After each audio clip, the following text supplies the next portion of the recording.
Affiliated to this paper, I need freedom for my family line. Draw my life design up like fine art. I'm jumping out just to unfamiliar coordinates. Hopped off the porch like I could touch the sky. Red is not one trillion. The ism talk the water out your faucet. Look at me flossing, I'm so wavy I could change the tide. My intuition sense the hatred in your ways. You imitate forging lines, claim meaning means that's just to justify. Yeah, right. West side, born maritime. Creole baby, my bloodline. My lungs clouded, my thoughts crowded. Say all I see is these dollar signs. Finna make a play and that sound delay. On mamas, I testify. Run for it, run for it, run. I'm out here paper chasing, looking for the funds. Run for it, run for it, run.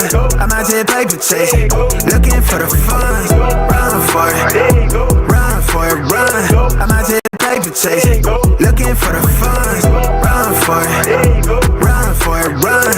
I'm out here paper chasing, looking for the funds. Game recognized game. I'm from the Bay, okay, I'm versatile and my slang is different. I'm lane switching with the same people that I came up in this thing with. My head swivel, I'm homebound, got a target back on my backside. Cat peeling with the cast iron, better run for it, run before I catch you.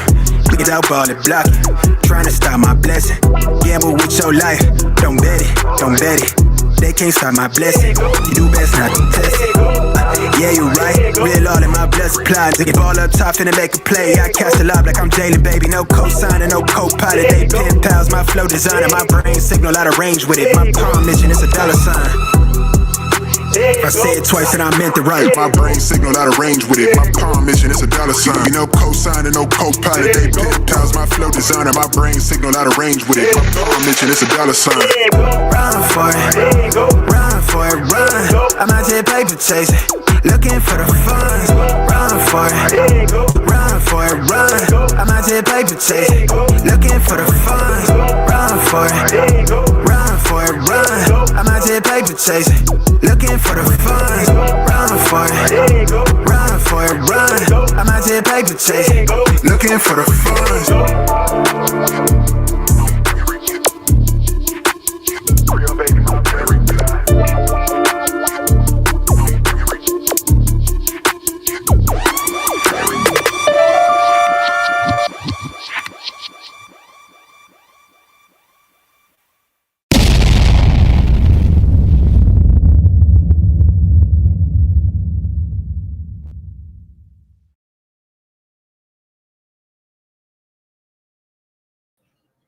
Yo, what up, y'all? It's your boy Rob coming back at you once again with another live stream. So before we get started, you already know what to do. If you're not subscribed to the channel, make sure you hit the bell icon twice. Smash the like button, share this video out to all of your followers, and let's get it cracking, all right? So shout out to everybody who's in the building early. It's good to see each and every one of you. If you guys can hear me okay and everything looks good on the screen, please give me a thumbs up or a radiation emoji in the chat. If you cannot hear me or things are looking bad or sounding bad, please give me a thumbs down or an angry face. While you guys are doing that, I'm going to shout out everybody who's in the building early, all right? Shout out to Brooklyn Queen, mod extraordinaire. Make sure you guys do exactly what she's saying in the chat. Shout out to my man Carlton Way. What's good with it, bro? Shout out to Katsy. Shout out to Rosemary. Shout out to Vovo2 Love. Shout out to my man Alpha Male Pimp Network. Shout out to my man John Guillory. And shout out to Alonda. What is good with y'all? It's good to see each and every one of you. Hey, so before we get started, right? Before we get started, I got to tell you about this video that I watched. How many people seen that video about MC Hammer that came across my timeline, and it was a channel that I wasn't subscribed to, but it was a video about MC Hammer, and it was a video about MC Hammer and his beef with Third Base. I didn't even know MC Hammer had beef with Third Base, and I used to be an MC Hammer fan. You know what I'm saying? Like MC Hammer was my dude. You know what I'm saying? I didn't even know he had beef with Third Base. But man, he had beef with Third Base. You know what I'm saying? You know, and MC Search was the main one talking wild. You know what I'm saying? And so, you know, if you pay attention and you watch that beef, MC Search is doing the usual, you know what I'm saying, them folks type nonsense. You know what I'm saying? He's trying to degrade MC Hammer and say that MC Hammer is unintelligent and something must be wrong with MC Hammer because he got offended by a lyric that was clearly meant to be directed at MC Hammer and a shot at MC Hammer. And MC Hammer was like, yo, bro, listen, I ain't trying to hear none of that, homeboy. You know what I'm saying? You better just make sure that you on your P's and Q's when you in California. Listen, man. They traumatized MC Search so bad he had to go through 25 years of therapy, you know what I'm saying, behind the beef with MC Hammer. He had to go through 25 years of therapy. Oh man, they got MC Search sitting up there talking wild, man, saying he wanted to do all this wild stuff, like, yo, I want to do this to MC Hammer and I want to do that to MC Hammer and yada yada yada, and all over some lyrics that you said. All over some lyrics that you said. Yeah, you know what I'm saying? You had to go through 25 years of therapy. You know what I'm saying? Now, listen, man. Why am I saying that? I'm saying that to say this. How many times do y'all hear people caping for Third Base and MC Search? You know what I'm saying? Oh, MC Search, you know, he real. You know what I'm saying? He one of the real ones and yada, yada, yada. Man, listen, man. MC Search is not real. You know what I'm saying? He's not one of the real ones. You know what I'm saying? And I think that, you know, I think people need to stop, quote unquote, designating, quote unquote, who, quote unquote, real ones are. People need to stop doing that. You know what I'm saying? Because 9 times out of 10, when people, quote unquote, designate a real one, quote unquote, man, some wild, messed up nonsense comes out of their history to bite them. You know what I'm saying? And that situation between MC Hammer and MC Search was absolutely some wild nonsense. And if I'm not mistaken, man, you know, MC Search got some shady history behind somehow popping up with a bunch of people's masters and stuff like that. You know what I'm saying? Shout out to Brooklyn Queen. Brooklyn Queen said, good, he's a guest. FAFO or STFU. Yeah, facts. And if you, you know, hey, man, listen, as far as MC Search go, man, hey, you know what I'm saying? It's like whatever, you know. Shout out to Al McCowan. What's good with it, bro? But yeah, man, people be like, yo, you know, yeah, MC Search, he was the real one, yada, yada, yada. You know what I'm saying? Yada, yada, yada. Shout out, yeah, Nas. You know what I'm saying? Like, you know, like, and I like Nas, man, but you know what I'm saying? Like, sometimes, you know what I'm saying? Like, put the blunt down before you start talking sometimes. Put the blunt down before you start talking sometimes. You know what I'm saying? Like, sometimes, you know what I'm saying? Like, I like Nas, you know what I'm saying? Like, I like Nas lyrics and all that, but like, you smoke too much. You know what I'm saying? You smoke too much. So anyway, we about to get into these Bitcoin price predictions, man, because these Bitcoin price predictions are wild. They're wild. You know what? Shout out to Carlton. Speaking of Nas, man, we got to roast Nas for a minute. You know what I'm saying? You remember Nas in that Poison song was talking about the liquor commercials and all that, and then you know what I'm saying? Like Nas turned around and be a spokesperson for Hennessy. You know what I'm saying? He turns around and then he's a spokesperson for Hennessy and nobody says anything about it. You know what I'm saying? He's a spokesperson for Hennessy. Nas was doing the Hennessy commercials for a minute. You know what I'm saying? And then he's sitting up there talking about how evil, the alcohol advertisement is. Like, bruh, you know what I'm saying? Put that blunt down sometimes. You know what I'm saying? Shout out to Dwayne. Dwayne says the Red Man story the story Red Man tells about Hammer checking him. I'm thankful for MC Search put Nasty Nas with all those producers. Listen, I am not. I think Nas could have found them producers on his own. You know what I'm saying? If you ask me, MC Search is a pollutant. You know what I'm saying? MC Search is a pollutant. He should have gotten up out of the game. You know what I'm saying? People let him stick around though. It's a such thing as wear out your welcome. You know what I'm saying? How many people heard that their family would say that to people? Like, you don't want to go over here too much, or you don't want to do something like this too much because you might mess around and wear out your welcome. People wear out their welcome. You know what I'm saying? MC Search wore out his welcome. You know what I'm saying? Like, it's time for you to move on, homeboy. You know what I'm saying? But people let him stay. People let him stick around. People kept validating him. You know what I'm saying? If anybody have a problem with him and they say something about it, you know what I'm saying? Here they come attacking you instead of attacking the person that's going around causing beef and calling rappers unintelligent, stuff like that. You know what I'm saying? So, you know what I'm saying? Yeah, Nas have songs in the 2000s about sipping 40s with his homies. But the thing is that after the maturity of Nas, right? Like, I don't expect somebody in their first album or two, especially when they're young, to really have like some type of message behind their music, unless it's just somebody that's extremely intelligent. You know what I'm saying? Which, Nas is extremely intelligent. You know what I'm saying?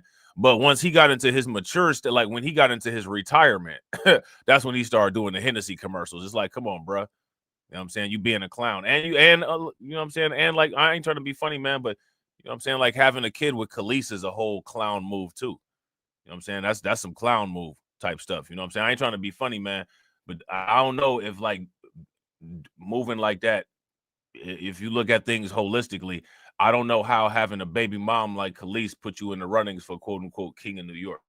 That might put you in the runnings for King of the Clowns, or it might put you in the running for King of the Simps. You know what I'm saying? But I don't know how, having Khalees as a baby mom, you know what I'm saying, would not be a disqualifier for being the king of anything. You know what I'm saying? But that's just me. That's just how I feel about it. You know what I'm saying? I'm not with giving people passes. You know what I'm saying? Even Nas, you know what I'm saying? Nas one of my favorite MCs, but bro, you kind of weird with some things that you do. You know what I'm saying?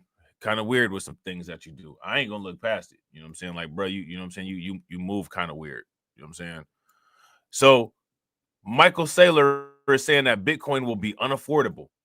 So not only will there not be a lot of Bitcoin left, but you won't have to worry about the little bit of Bitcoin that's left anyway, because you won't be able to afford it. You know what I'm saying? He's saying that the price will skyrocket to $5 million.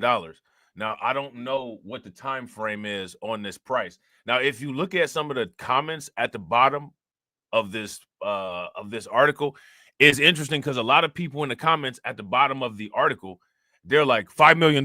Yeah, right. Literally at every price level that we've been at, it's been somebody that said, yeah, oh, this price? Yeah, right. And then next thing we know, we're at that price. You know what I'm saying? Michael Saylor predicts Bitcoin will reach $5 million, citing three major catalysts: a spot Bitcoin ETF, bank custody with lending, and fair value accounting for Bitcoin on corporate balance sheets. Now, we talked about this, right?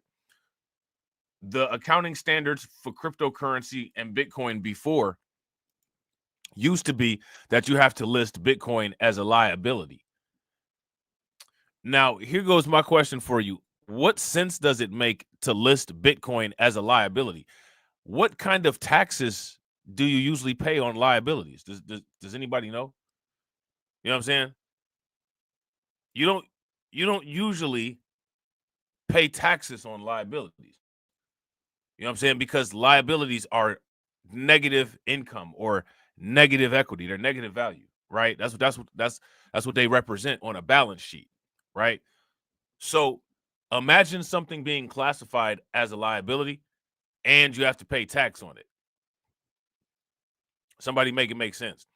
So Michael Saylor, co-founder of Strategy, as you guys know, he's changed the name of his company from MicroStrategies to Strategy, is convinced that Bitcoin is on an unstoppable trajectory to replace gold, predicting a staggering price of $500,000 per coin in the near term and $5 million per coin in the long run.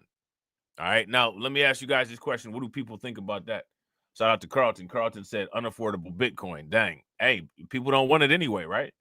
So it's not going to affect too many people. Right? Shout out to Carlton. Nobody wants Bitcoin anyway. So it definitely ain't going to hurt nobody if it become unaffordable, because now it really means that you can't get none. So, you know what I'm saying? This is doing nothing but helping people stand on business, right? Speaking in an X space, did anybody watch this X space? On September 20th of 2024, the Strategy co-founder outlined 3 key catalysts that he believes will trigger an unprecedented Bitcoin rally. At the time of the X spaces, Bitcoin was trading at $63,000. It is now at $97,000, up 53.7%. And with these kind of movements, there's still people sitting there saying it's not going anywhere. I mean, okay, right?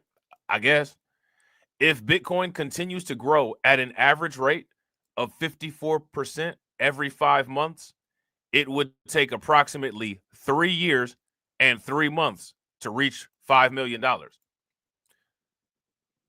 Now, you know, if I'm not mistaken, I think that they made a calculation and it shows that Bitcoin, for the most part, increases with a what? 64% APY, which is higher than 54%, right? Stretched out for an entire year. Shout out to shout out to Carlton. Carlton said, "Nah, I was in the diaspora war at space at the time. You missed out, bro. You missed out. You know what I'm saying?" So now here it says Saylor argued that even without any major regulatory or institutional breakthroughs, Bitcoin is already on track to surpass gold as the dominant store of value. How many people would agree with that? If you guys would agree with that, give me a thumbs up. If you guys would disagree with that, give me a thumbs down. It's going to be a grind up by a factor of 10 just because gold is broken and Bitcoin is going to replace gold, he said. Everybody in the universe now knows they need a non-sovereign store of value in the form of a bearer instrument. I wouldn't go as far as to, you know, Michael Saylor is pretty liberal with this prediction. He says everybody in the universe now knows. I wouldn't say that. I wouldn't say that. I wouldn't say that everybody knows. I would say everyone has had exposure to the idea, right? I would say that everybody had exposure to the idea, but I wouldn't say that everybody knows. Would you guys say that everybody knows? I wouldn't say that everybody knows. With inflation concerns now a mainstream narrative, Saylor believes Bitcoin's role as an inflation hedge will drive its gradual ascent. Last year, people said inflation may be coming. Now the mainstream narrative has flipped to inflation is here and you need an inflation hedge. All right. So now, you know, we talked about this, right? What are some inflation hedges that can be used to protect your portfolio's value and purchasing power? Shout out to Carlton. Carlton said Michael Saylor hasn't been on this side of the tracks. That's because he wants to get smarter. He doesn't want to get dumber, Carlton. He wants to get more intelligent. He doesn't want to get de-intelligenced.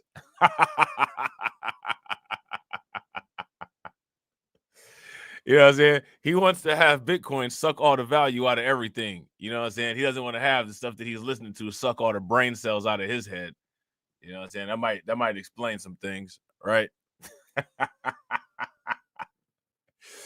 So now here it says, according to him, this alone is enough to propel Bitcoin to $500,000 per coin. But 3 additional factors could send it to 5 million per Bitcoin. All right. 3 catalysts that could send Bitcoin to $5 million. Sailor believes Bitcoin's price could skyrocket to $5 million per coin if 3 major catalysts unfold. So these are things that we need to watch for, right? Because if these things occur, or if these things are occurring, the idea is they'll move Bitcoin to 500,000, then they'll move Bitcoin to 5 million. The first, he says, is the approval of a spot Bitcoin ETF. We've already got that, right? We've already got the approval of the Bitcoin spot ETFs. You know what I'm saying? shout out to John Guillory. John Guillory said, hey, I was on Spaces listening to Tethers getting roasted by FBA.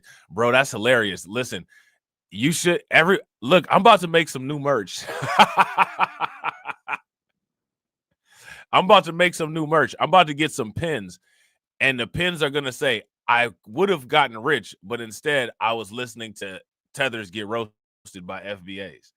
You know what I'm saying? And it's going to say it on the pin, and it's going to have, in the backdrop, it's going to have Yakub, the big-headed scientist that created Bitcoin. You know what I'm saying? Shout out to my man, AB Promotions. I appreciate you, bro. My man, AB Promotions says, people who use fiat, we call them poor. Facts. Super facts. If you guys agree with AB Promotions, throw some flames in the chat. If y'all disagree with AB, you know what I'm saying, give me a thumbs down. Shout out to my man, AB, for funding the organization. Make sure y'all show AB some love. How do you think that we fund this organization, huh? We're not exactly the March of Dimes. Yeah. Shout out to John Guillory. John says gold, silver, real estate to a certain extent, and art are hedges against inflation. Yeah, I would agree. I would go as far as to say, right?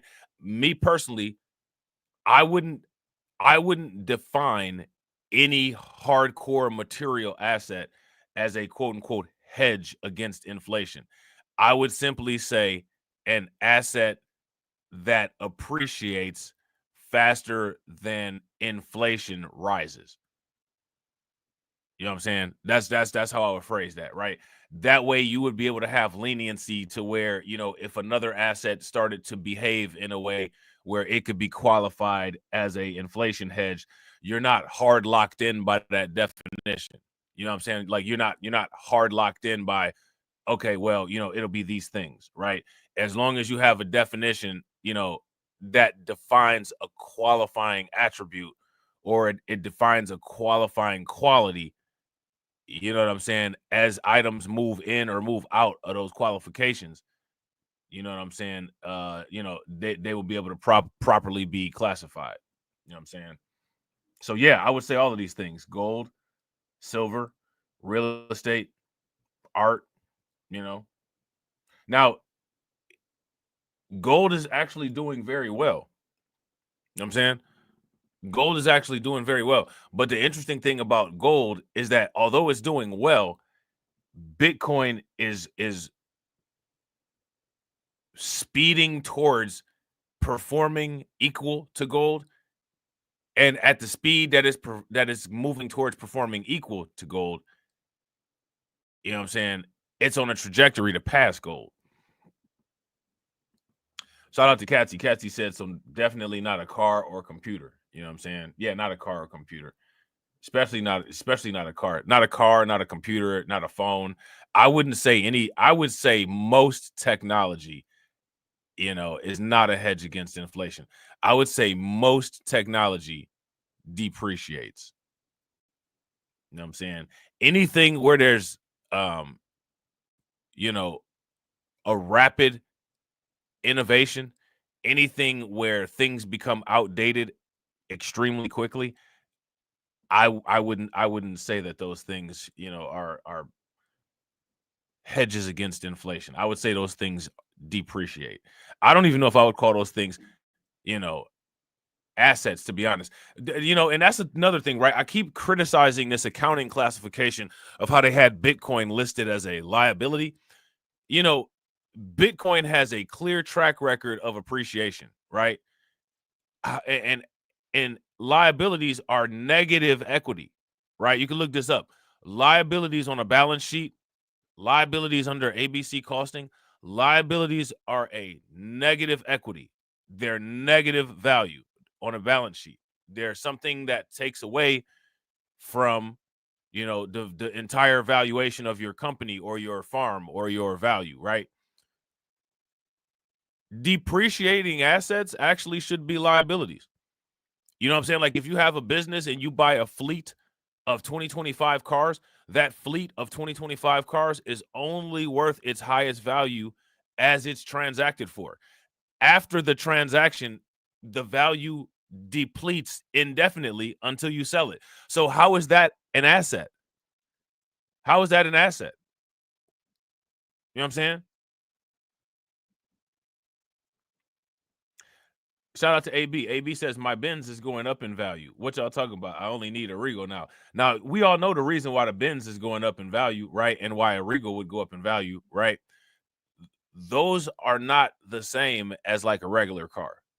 You know what I'm saying? If you're dealing with a good condition or a mint condition classic car, those classic cars have two things working in their favor that most cars don't have. They have scarcity, right? They have scarcity and they have an increased demand.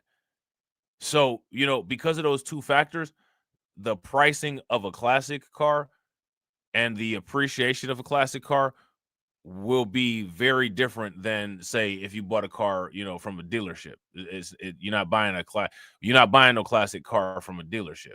You know what I'm saying? In most cases, you know what I'm saying? You might, in some case, I don't know what case that might be, but in most cases, you buying a classic car from, you know, a classic car owner. And to be honest, you know, the classic car owner is actually a benefit as well, because the classic car owner is going to take special care of that car. So, you know, there's a certain understood element of maintenance and quality that's going to be associated with the classic car being owned by a classic car owner. You know what I'm saying? Classic car owner is going to baby their car. It's not going to be no rust on there. It's going to be waxed all the time. You know what I'm saying? The white wall is going to be clean like a new pair of Air Force Ones. You know what I'm saying? It's all kind of stuff that you're going to get buying. You even get that type of care with certain cars from old people. You know what I'm saying? Like you find you like an old couple and you buy like a, you know, a Delta 88 or something like that. You're not going to get like the classic car type value, but you're going to get an increased level of value. And I'll tell you what else too, you're going to get an increased level of value if you buy your car from the South. You know what I'm saying? You're not really going to get a valuable car anywhere above the Mason-Dixon line, just because the environmental differences between the North and the South are automatically going to deteriorate the car, you know what I'm saying, faster than the car would be deteriorated if it was in a place like Georgia or if it was in a place like Florida. You know what I'm saying? Shout out to AB. Yeah, old people take care of their cars. Old people take care of their cars. They don't push their cars to the limit. They barely push the gas pedal at all. You know what I'm saying? They clean them to the detail. They get their grandkids to clean them. The old people take care of their cars. Old people take care of their cars, for real, for real. If you buy a car from an old person, that you good. You know what I'm saying? Buy a car from a younger person, you know what I'm saying, you might run into some problems. Now, we got this first thing, right? We got this Bitcoin spot ETF, right? So that's one thing, which would allow institutions to make large purchases seamlessly. Now, let me ask you guys this question. When we got this Bitcoin spot ETF, what happened to the Bitcoin price? Y'all remember what happened to the Bitcoin price? That's when it went from about what, $65,000 to what, like 95,000. So there was like a $30,000 increase in the price. What's that? What was that, like a 33% increase? Was that a 33% increase? A little bit more than 33% increase, right? Someone can go ahead and buy $100 million of Bitcoin through a security, an ETF security. I think that's one. All right. The second major factor, right, is banks custodying Bitcoin and offering loans against it. Now, we got half of this one, right? Things are moving in the direction to where legislation is slowly happening where banks are able to custody Bitcoin, right? This is a fact, right? If you guys would agree, give me a thumbs up. If you guys would disagree, give me a thumbs down. we now are moving towards where banks are able to custody Bitcoin. This is the thing that's happening right now. Right now, as far as offering loans against it, this hasn't happened yet, but I'm sure it will. Now, you know, one could, you know, go out on a limb and say that, you know, the type of financial instruments that MicroStrategies makes, MicroStrategies, you know, could be issuing itself loans against Bitcoin, right? We could go out on a stretch and say that, but banks aren't doing it though. You know what I'm saying? Banks aren't doing it. MicroStrategies is not a bank. You know what I'm saying? MicroStrategies is doing it. They're creating these, you know, bonds, convertible bonds and all that with the Bitcoin, which would be loans against it, right? But MicroStrategies don't count in this particular instance because the second major factor is about banks, and MicroStrategy is not a bank. You know what I'm saying? MicroStrategies probably has the ability to do things and to move in ways that legislation may restrict a bank from doing. So there needs to be, you know, some type of regulatory clarity or some type of regulatory updates to policy to where banks will be able to do that. You know what I'm saying?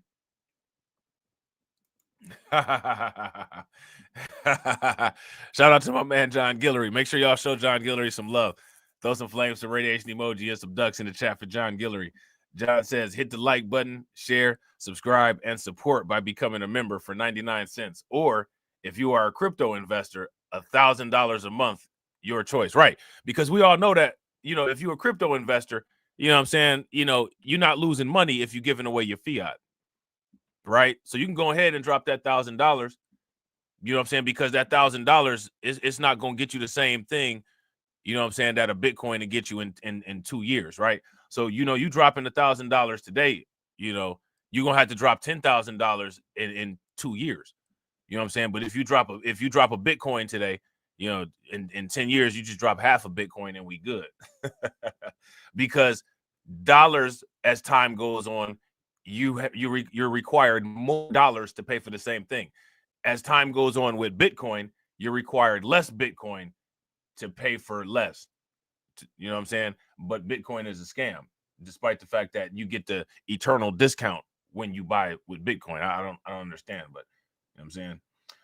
Shout out to you, bro. Make sure y'all show John some love, throw some flames, some radiation emojis, some ducks in the chat for John, for funding the organization for 21 months and for standing on business. How do you think that we fund this organization, huh? We're not exactly the March of Dimes.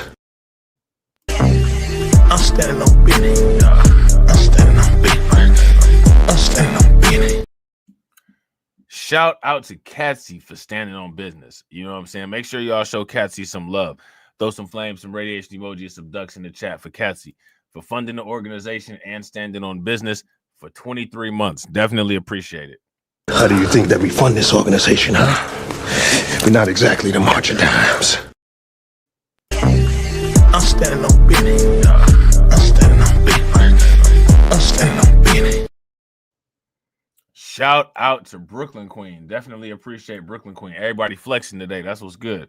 Shout out to Brooklyn Queen. Make sure y'all show Brooklyn Queen some love.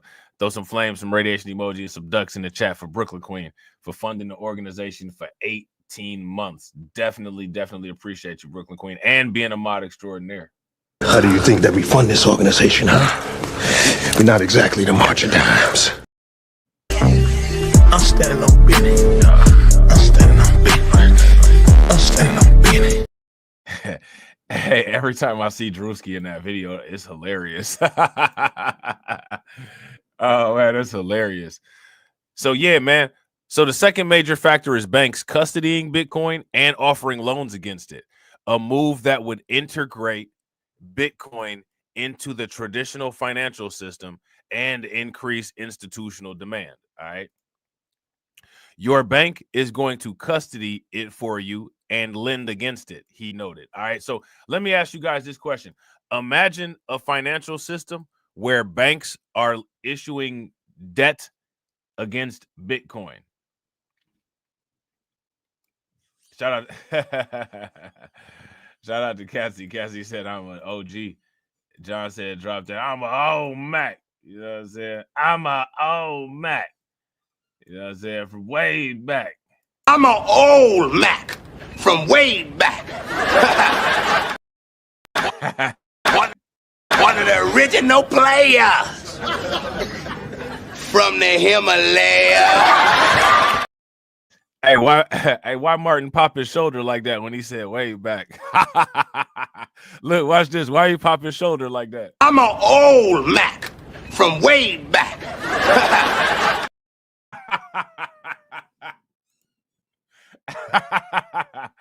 Hey, why you pop his shoulder like that? So now here it says, lastly, Saylor sees fair value accounting for Bitcoin on corporate balance sheets as a game changer. All right. If companies can report Bitcoin's true market value rather than forced to write down losses, it could accelerate adoption. I can mark it up or mark it down on my balance sheet based on fair value, the same way I handle Apple stocks or even treasury bonds. All right. So now, again, you got to ask yourself about the accounting standards, right? Why is it that with the accounting standards, you know what I'm saying, you have to qualify, you have to classify Bitcoin as a liability? What kind of sense does that make? Yeah, facts. Shout out to AB. I got to agree. If you guys agree with AB, give me a thumbs up. If you guys disagree, give me a thumbs down. AB says, Rob, it's coming. Banks will be offering hella fiat for your Bitcoin today. Yeah, and the thing is why would you buy and hold Bitcoin and then accept fiat in exchange for it? You know what I'm saying? Like don't fall for that. You know what I'm saying? That's hilarious. Shout out to Alpha Male Pimp Network. Alpha Male Pimp Network said, because that's how the old school Macs popped their shoulders back in the day. Martin popped that shoulder. You know what I'm saying? I'm an old Mac from way back. That's hilarious. I got to get some drops with Otis. You know what I'm saying? I got to get some drops with Otis in them. You know what I'm saying? So now here it says, if the banks can hold this stuff on their balance sheet, then a whole new class of investors are going to buy it, he explained. People are going to put in million and multi-billion-dollar orders to buy it as a treasury asset. With banks enabling borrowing against Bitcoin at low interest rates, he believes there will be no reason for holders to sell. Nobody's going to sell. See, listen, nobody's going to sell because there's no reason to sell it if you can borrow against it at SOFR plus 50 basis points, he stated. So again, this is according to Michael Saylor and what he's saying, right? Again, this just backs up the notion of don't sell your Bitcoin. You know what I'm saying? If you guys would agree, give me a thumbs up. If you guys would disagree, give me a thumbs down. Now, here, right?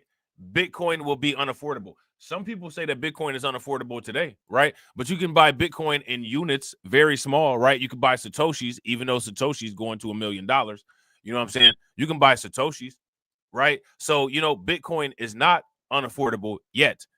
But I think that the major issue will not be Bitcoin's affordability, right? I think that the major issue will be Bitcoin's availability. That's the thing that I don't think people understand. Let me ask you guys this question. How many people understand that there will be a time when there are no Bitcoin available for anybody? Like it's not, you know, you have all day and you can think about buying it and it'll always be there and available for you to have the option to buy. That's not the case. You know what I'm saying? That's not the case. What the case actually is that every day you don't buy Bitcoin, there's less Bitcoin for you to have the option to purchase. That's the case. That's one of the reasons why the price is forever going up. You know what I'm saying? Shout out to Lehman Lucas. Lehman Lucas said, what's good with you, Rob? Did you find out anything about Husky? You know what? To be honest, I haven't come across anything, and I'm not even going to lie to you, bro. Like, I only have looked, like, within, you know, the stuff that I usually look at. I haven't done any extra outside research yet. You know what I'm saying? So my apologies. Yeah, and shout out to AB Promotions. No Bitcoin is around the corner. Yeah, no, the days of zero Bitcoin availability are coming very quickly. You know what I'm saying? Shout out to Carlton. Carlton said there are two things you should never do. One, take your helmet off in space. 2, sell your Bitcoin. Now, let me ask you this question. What about if the only thing that you're wearing in space is a helmet? What about that? I don't know if at that point you may as well just go and take it off. Right? At that point, you may as well just go and take it off, right? What if that's the only thing you got on in outer space? You just floating around with the helmet on. You know what I'm saying? I don't know. You know what I'm saying? I don't know. Speaking of floating around in space, what y'all think about these space suits? What are those actually supposed to protect somebody from? Let me ask you guys this question. How do the space suits protect anybody from zero gravity, right? And from a vacuum? How do they protect anybody from that? I'm going to just throw this robe on and it's going to protect me from zero gravity. And it's going to protect me from a vacuum. Now, let me ask you this question, right? If your human anatomy is in a vacuum and in zero gravity, what happens? Let me what mechanically happens? How would that work? And first of all, let's even ask this. Let's ask. Now, shout out to Carlton. Carlton says it protects you from radiation. Right. But is radiation the only thing that you got, that you got going against you out there? Let me ask you this. What do we need air pressure and atmospheric pressure for? What do we need that for? Like when you go up in a plane and you can feel, things get kind of strange inside of your ears, right? That's from that's from a small change in atmospheric pressure. Now, let me ask you this question. Is zero gravity a change in atmospheric pressure? You know what I'm saying? Would that create different atmospheric pressure conditions?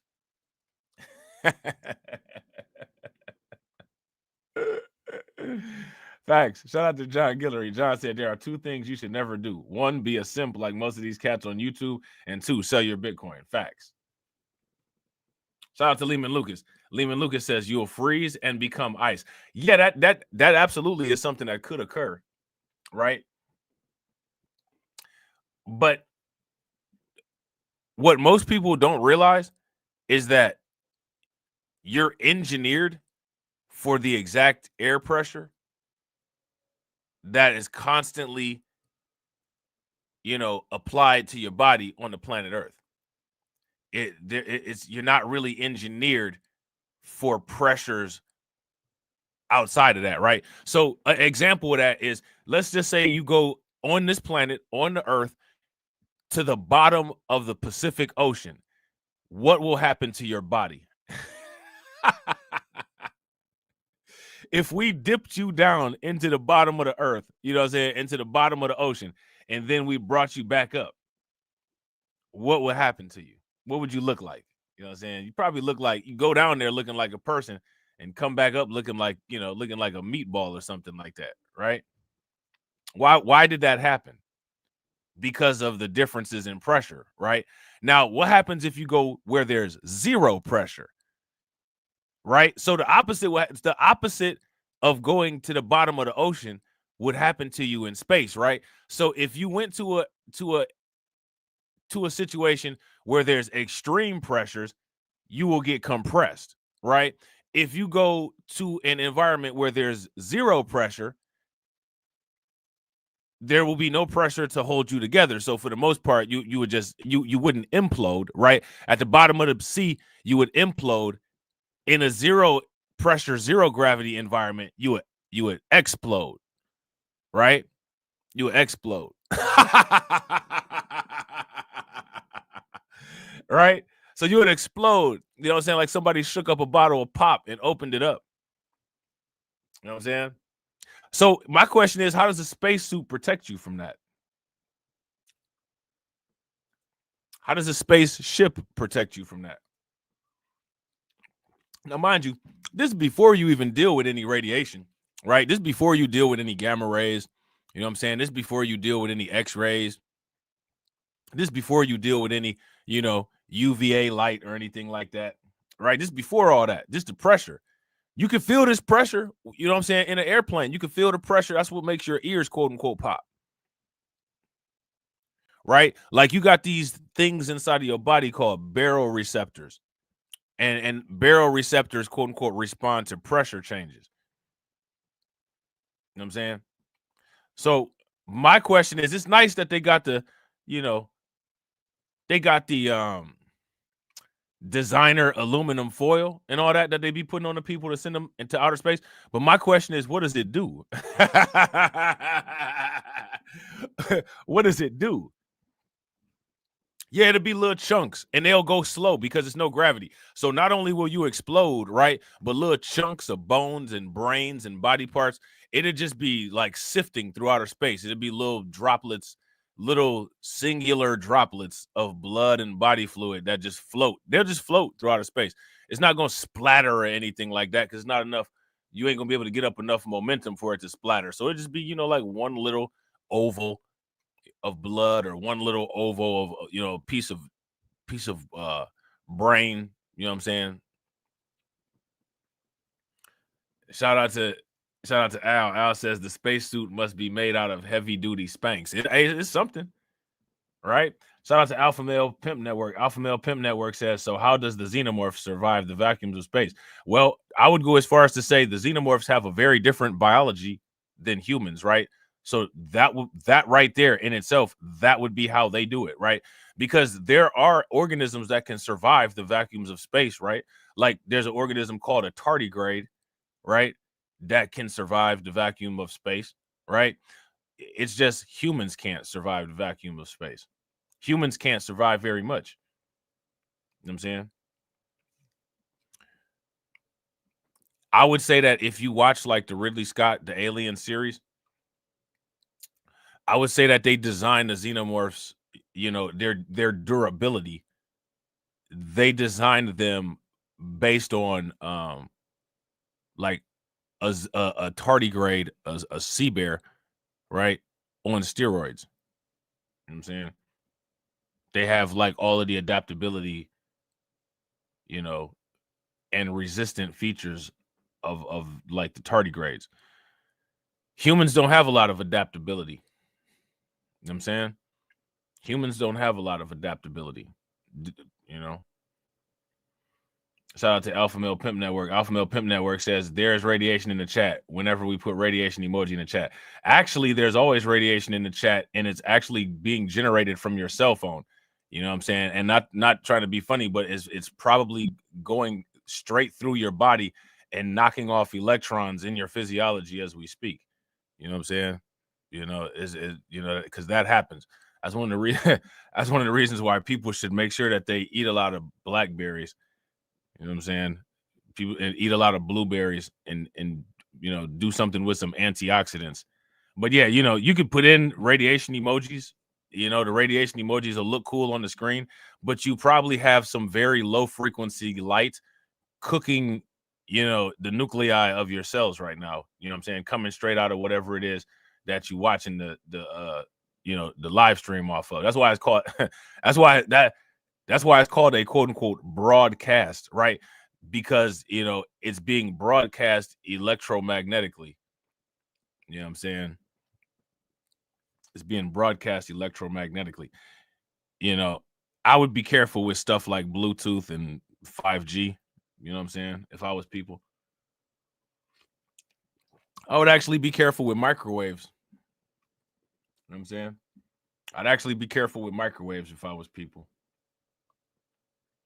You know what I'm saying? I'd be very careful with some of these things. What is that thing called?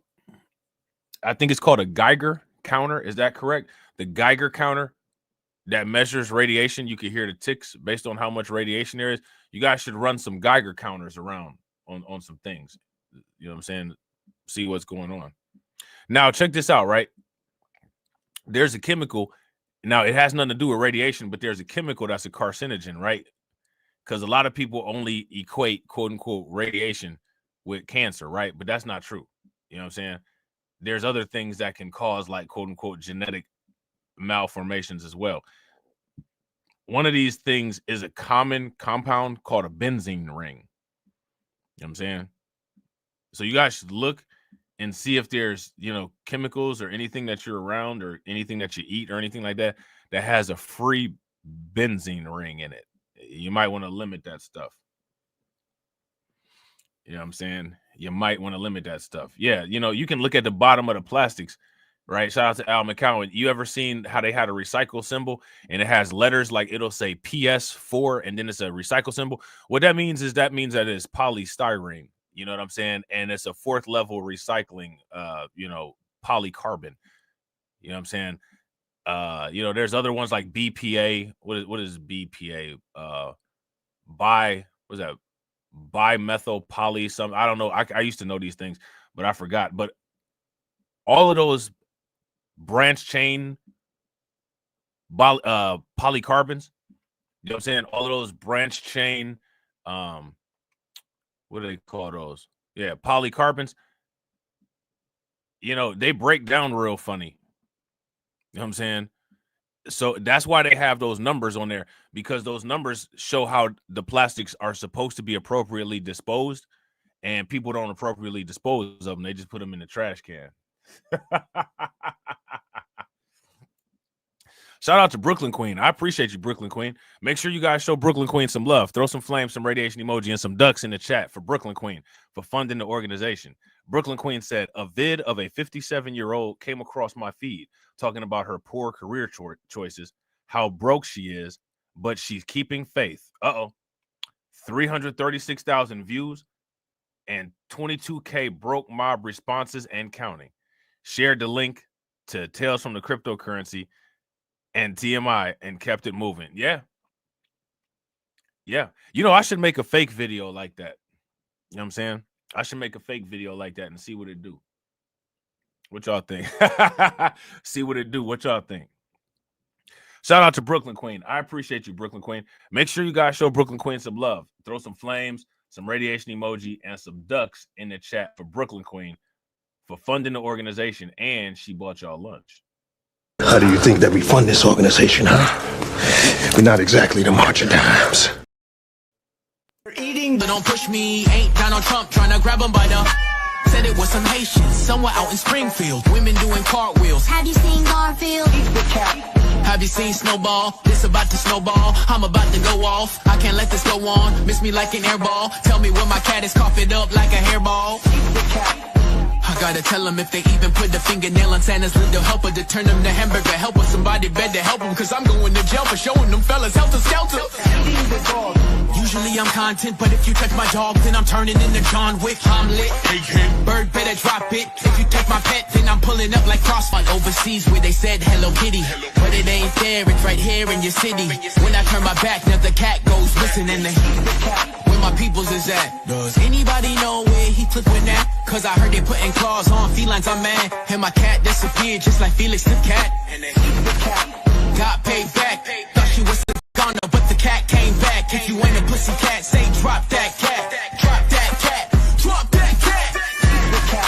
Got paid back. Thought she was a goner, but the cat came back. If you ain't a pussy cat, say drop that cat. Drop that cat. Drop that cat. They're eating the dogs. They're eating the cats. Eat the cat. Eat the cat. They're eating the cats. They're eating the dogs. Eat the cat. Drop that cat.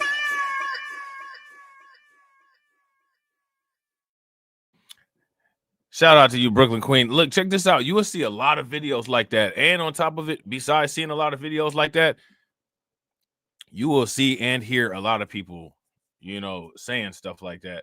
And like, you know, it's just like, I don't even know, you know, I don't even know what to say or do. You know what I'm saying? Shout out to John. John said, go ahead and do that, Rob. As a test, it would be hilarious. Look, I should do a video from a dumpster, like right in front of a dumpster, where you can see the waste management logo and everything, and be like, how Bitcoin landed me in this dumpster. Oh man, people would show their true colors, man. It'd be people that you thought was rocking with the channel the whole time, and they'd be like, aha, like, aha, you know what I'm saying? And you like, man, that's crazy, man. I thought we was cool, you know what I'm saying? You sitting up there with the aha. You know what I'm saying?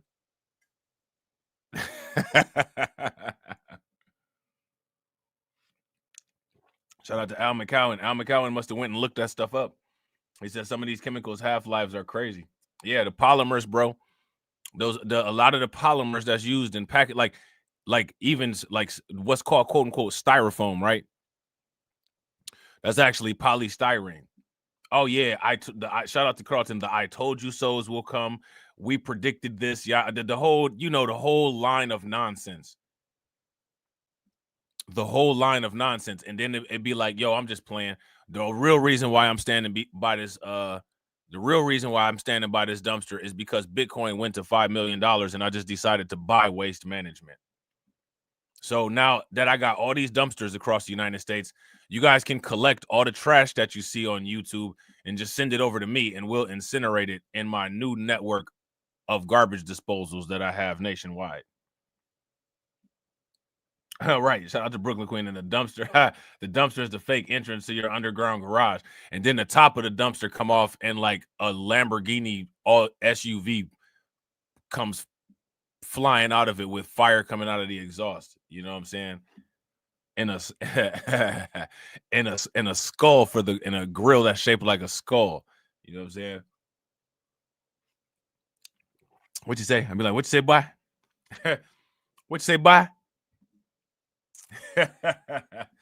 Now look, speaking of which, I wanted to ask y'all this question. How did y'all like that the video that I did? I'm gonna try to do some more videos if I can. You know what I'm saying? I just don't be having time for it all like that. You know what I'm saying? So now here said, Saylor continued with a claim. We're going to blow through the market cap of gold by a factor of 10. All right. While he couldn't pinpoint an exact timeline, he estimated these changes could unfold within 12 to 36 months, but added that he prefers a longer, more gradual increase. I hope it doesn't happen in 12 months because my view is the longer it takes, the more progressive the grind, the more time I have to buy more of it, he added. So the reason why Michael Saylor does not want his own bullish predictions to come true is because Michael Saylor wants to be able to buy more Bitcoin. You know what I'm saying? Now look at this. Strategy has increased its Bitcoin holdings to 478,740 Bitcoin, following a purchase of 7,633 Bitcoin worth $742.4 million in the week ending February 9th. Now, I want you guys this goes to say a lot, right? I don't know why people ignore this, right? Now, look, I want y'all to look at this, right? Understand, right, that we're going to start talking about these kind of things in the most dehumanizing, devaluating way until people get it, right? Because people don't respond to civility, right? People don't respond to niceness. You know what I'm saying? People don't respond favorably when you're gentle with them. You know what I'm saying? People only respond to, like, a Brazilian wax. You know what I'm saying? So what I want people to understand is that micro strategies, for the most part, every time they buy Bitcoin, they're buying the value of the target DEI strike. Actually, their Bitcoin purchases are probably more. If you guys would agree, every time MicroStrategies buys Bitcoin, for the most part, they're buying the amount of what would be allegedly pulled from Target with the DEI strike. If you guys would agree, give me a thumbs up. If you guys would disagree, give me a thumbs down. Now, here's my question, right? I want people to let that marinate, right? And I want people to answer this question. If MicroStrategies is throwing pocket change, and the pocket change is in the amount of DEI strike numbers, what do people actually think these quote-unquote DEI strikes are going to do to these large businesses that are larger than MicroStrategies?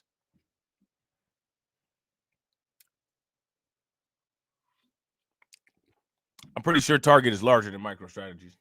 Somebody let me know. What's Target's market cap versus MicroStrategy's market cap.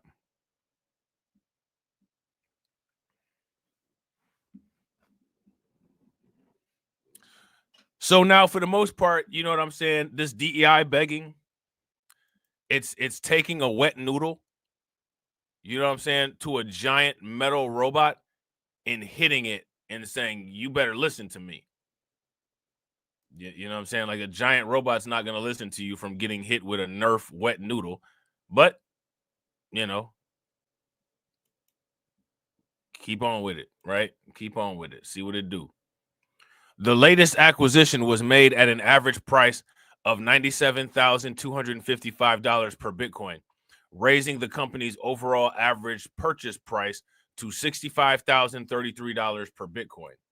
This purchase came after a brief pause in the previous week, likely due to a blackout period around the company's earnings report. On February 6th, MicroStrategy reported a fourth quarter net loss of $3.03 per share compared to a 50-cent per share profit a year earlier. All right. So look, I want you guys to look at the comments, right? This person right here, V-Leg, said this guy's lost his mind. He's delusional. $5 million. Yeah, right. This comment will be forever laughed at in infamy. Just like certain communities who don't touch Bitcoin will be. You know what I'm saying? Now, this person here says, well, when you loan a Bitcoin into the market at interest, let me see, what does it say here?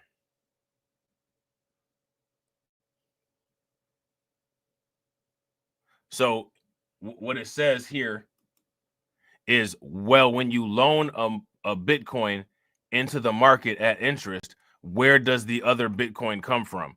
If everyone is loaning their Bitcoin into the market at interest and there is a fixed number of Bitcoin, how do people pay off their loans?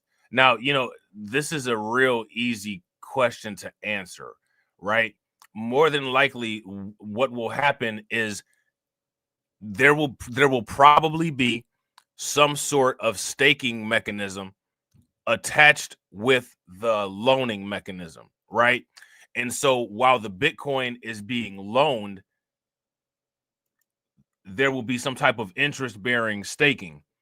And how it will get paid back is with the liquidity staking token, not with Bitcoin, which is another reason why, you know, I would be skeptical about quote-unquote loaning my Bitcoin out. This is what Samson Mao says, right? Samson Mao says Bitcoin will reach $1 million violently. You know what I'm saying? There's going to be torches and pitchforks and earthquakes and natural disasters and people running around with signs saying the end is near, and then boom, you know what I'm saying? Bitcoin will be $1 million. You know what I'm saying? It's going to be violent, but it's going to happen, according to, you know, Samson Mao. Now, what do you guys think about $1 million Bitcoin price within months? If you guys think that that's possible, give me a thumbs up. If you guys don't think that that's possible, give me a thumbs down. I think anything is possible. The only thing is that there needs to be a viable pathway. Now, I think that all of these high prices for Bitcoin, they all have a viable pathway. However, in these cases, if you ask me, any Bitcoin prediction under $1 million, I would say is heavily based on Bitcoin's performance. Bitcoin predictions of $1 million and higher go beyond a Bitcoin prediction and start to depend on adoption and policy. And I think that because those have shared dependence, they're dependent on Bitcoin performance, and they're dependent on certain you know, things to be put into place by the government. Those are less likely to occur, right? Now, they could occur, you know what I'm saying? Like, you know, if it's a royal flush, right? But they're less likely to occur because they put the prediction realization into the hands of other factors other than Bitcoin's performance. You know what I'm saying? Shout out to Black Free Thinker being a mod extraordinaire. I appreciate you, bro. Yo, if y'all haven't smashed the like button yet, please do me a favor. Take a moment, smash that like button. Also, if you guys haven't hit the bell, please take a moment, hit that bell. And also, please share the stream to your social media. Now, see, like this, check this out, right? Like, you know, if basketball was one-on-one, right? I would always say, you know, for the most part, you know, somebody like a Michael Jordan or LeBron James is going to always win, right? Because they don't have a team to depend on. You know what I'm saying? The team contribution is not going to contribute, right? Now, the team contribution can be contributing to a win, right? Or it can be contributing to a loss. You know what I'm saying? So this is why I'm saying, you know, a lot of these predictions that are under $1 million, I think those have a higher likelihood of coming true because for one, you know, they're lower, right? And for two, because those are predictions that would be solely based on Bitcoin present and historical price behavior, price performance. Anything that's contingent on outside adaptation, policy being made, there's not really, Bitcoin can't really influence those things. You know what I'm saying? So I would say that those would be a little bit, you know, less likely, a little bit more of a challenge, so to speak. You know what I'm saying? So January 3rd, or I'm sorry, Jan 3, my bad. CEO Samson Mao predicts Bitcoin will surge to $1 million violently, driven by nation state adoption, sovereign debt issuance, and accelerating hyper Bitcoinization, which we see this, right? We see all of these things. You know what I'm saying? It's just that people aren't looking at it, right? But we see all of these things. Let me ask you guys this question. Out of all of these things that Samson Mao and out of all of these things that Michael Saylor said, which of these things are not happening? Is there any of this stuff that's not happening? Or is all of this stuff happening? Let me know. Bitcoin advocate Samson Mao, CEO of Jan 3, has reiterated his prediction that Bitcoin will reach $1 million by 2025.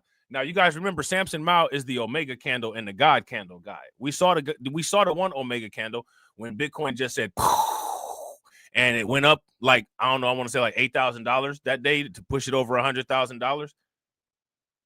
And you know, nobody talked about it. It wasn't on the news or anything. You know what I'm saying? He noted that this surge won't be gradual, right?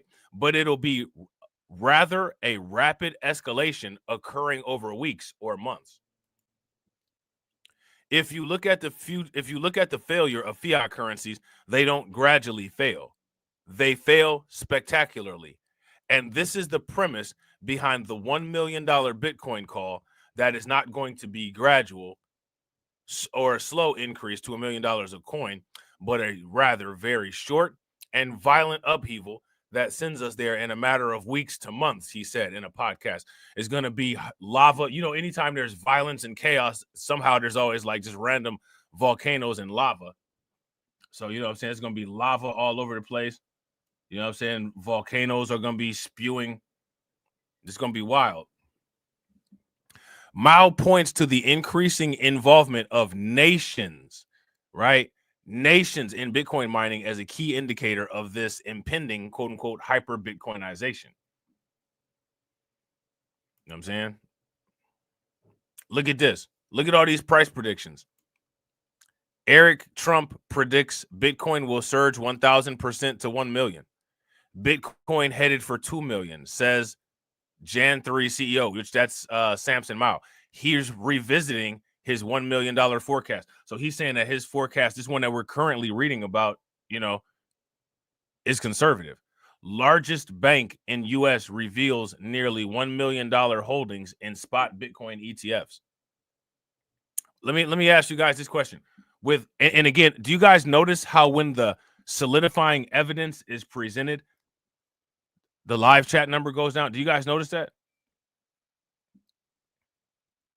I've never seen such an opposition to information.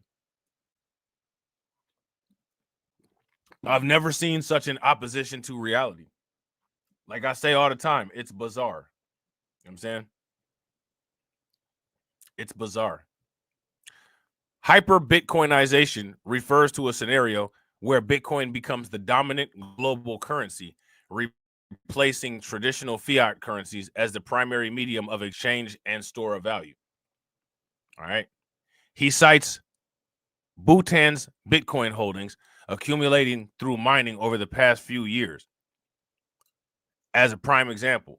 If this is not an indication that hyper-Bitcoinization is coming, I'm not really sure what is, Mao asserts. Okay.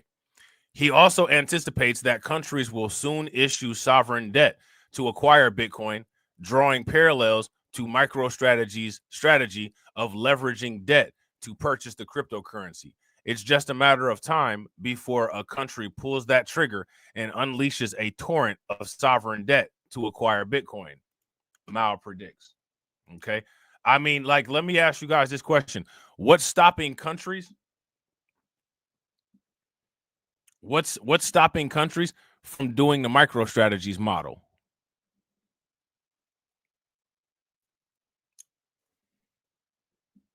What's stopping countries from doing the MicroStrategies model?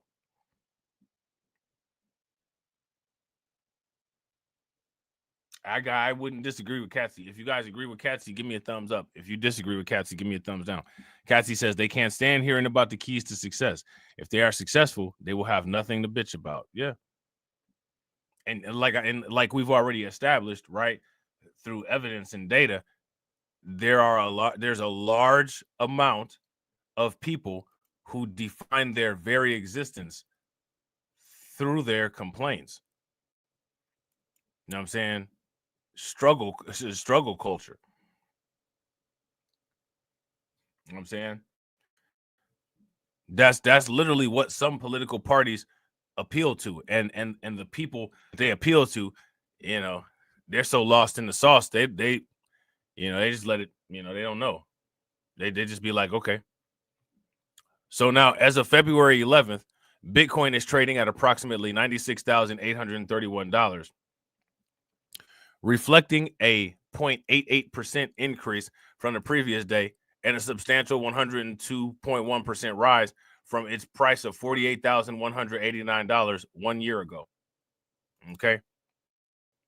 And at this price right here, at 48,000, people were saying it's too expensive. I'll wait for it to go down. Let me ask you guys this something to the people who said that it was too expensive at 48,000. How did that work out for you, waiting for it to go down? How did it work out? Did you get what you were looking for? You know what I'm saying? Over the past month, Bitcoin has experienced a 2.39% increase, opening at $93,756.77 and reaching a high of $108,786 on January 20th. And now, if you pay very close attention, they keep talking crazy about Bitcoin, right? But Bitcoin is actually trading at a low very close to its all-time high. Now, look at these prices up top here before we go elsewhere, right? It's Solana at $168. That's what I'm talking about right there. Now, shout out to my man Fomosaki. Fomosaki said he ain't touching Solana until it go down to $100. Till it go down to $100. Hey, you know what I'm saying? I'll tell you what, I'm not ignoring no Solana at $100, but you know, I don't know that. I don't know if it's gonna go to $100 or not. But if it do, I'm right there with you. But you know what I'm saying? I'm gonna have to grab up a little bit of this right here. You know what I'm saying? I'm gonna have to grab up a little bit of that there. You know what I'm saying? Now look at Dogecoin under a quarter is not a bad deal. You know what I'm saying? It's not a bad deal. You know what I'm saying? I have no idea what checks is. The only checks that I know about is the cereal. You know what I'm saying? Now look at Bitcoin at 95,000.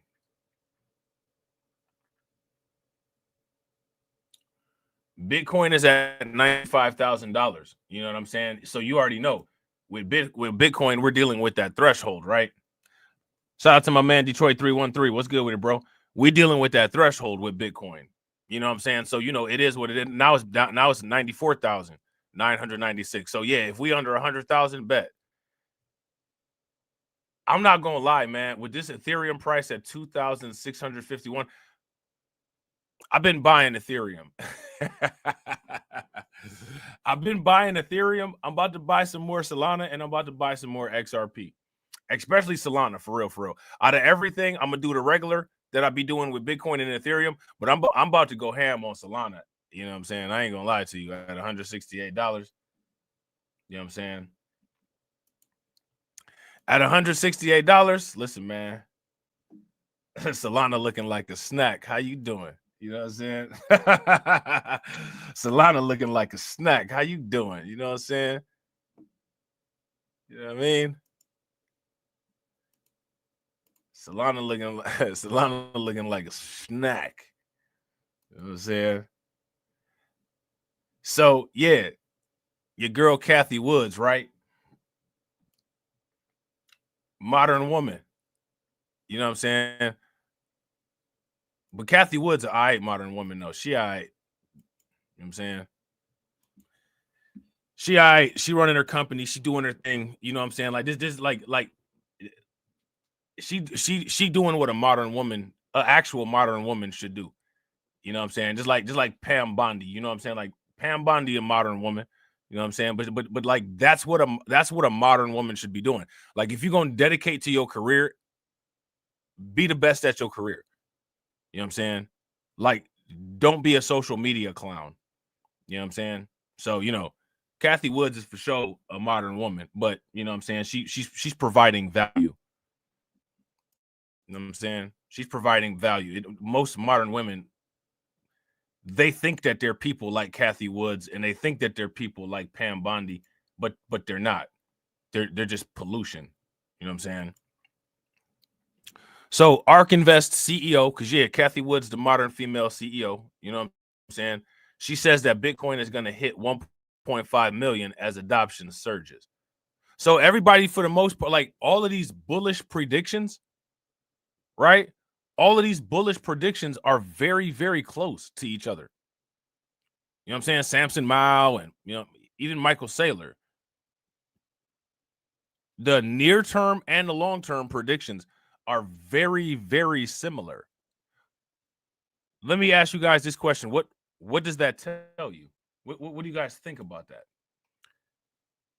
Kathy Woods predicts Bitcoin could soar to $1.5 million, citing a lot of the same factors that Michael Saylor cited, right? Growing institutional adoption and the expanding role of digital assets. Now, you know, I tend to listen a little bit to Kathy Woods. And the reason why I listen to Kathy Woods a little bit is because she's not a Bitcoin maximist. You know what I'm saying? Michael Saylor is a Bitcoin maximist. You know what I'm saying? And he'll tell you that. He'll say it. Like, I'm not, this ain't no accusation. Like, you know what I'm saying? But Kathy Woods is she's not a Bitcoin maximist. You know what I'm saying? She assesses other cryptocurrencies as well. You know what I'm saying? So now ARK Invest CEO and CIO Kathy Woods remains highly bullish on Bitcoin, predicting that its price could reach 1.5 million, driven by institutionalization of crypto assets. Speaking about ARK Invest's Big Ideas 2025 report, Woods emphasized Bitcoin's evolving role in investment portfolios. Now, let me ask you guys this question. How many people read ARK Invest's Big Ideas 2025 report? Now, you know, shout out to the people in here, right? I'm sure, you know, many people in here at the very least glossed it over or at the very least know about it. But, you know, let's just keep it a buck. You know what I'm saying? If most people didn't read this. Now, you know, we got to ask this question, right? We got to ask this question. Why is it that when people like Warren Buffett come out and make a comment about Bitcoin, or they come out and make a comment about cryptocurrency, everybody, some people, right, take that comment and run with it as if it's law? But then when other people, right, who in theory, right, do or should have just as much influence as a Warren Buffett come out and make their statements about cryptocurrency, no one repeats that.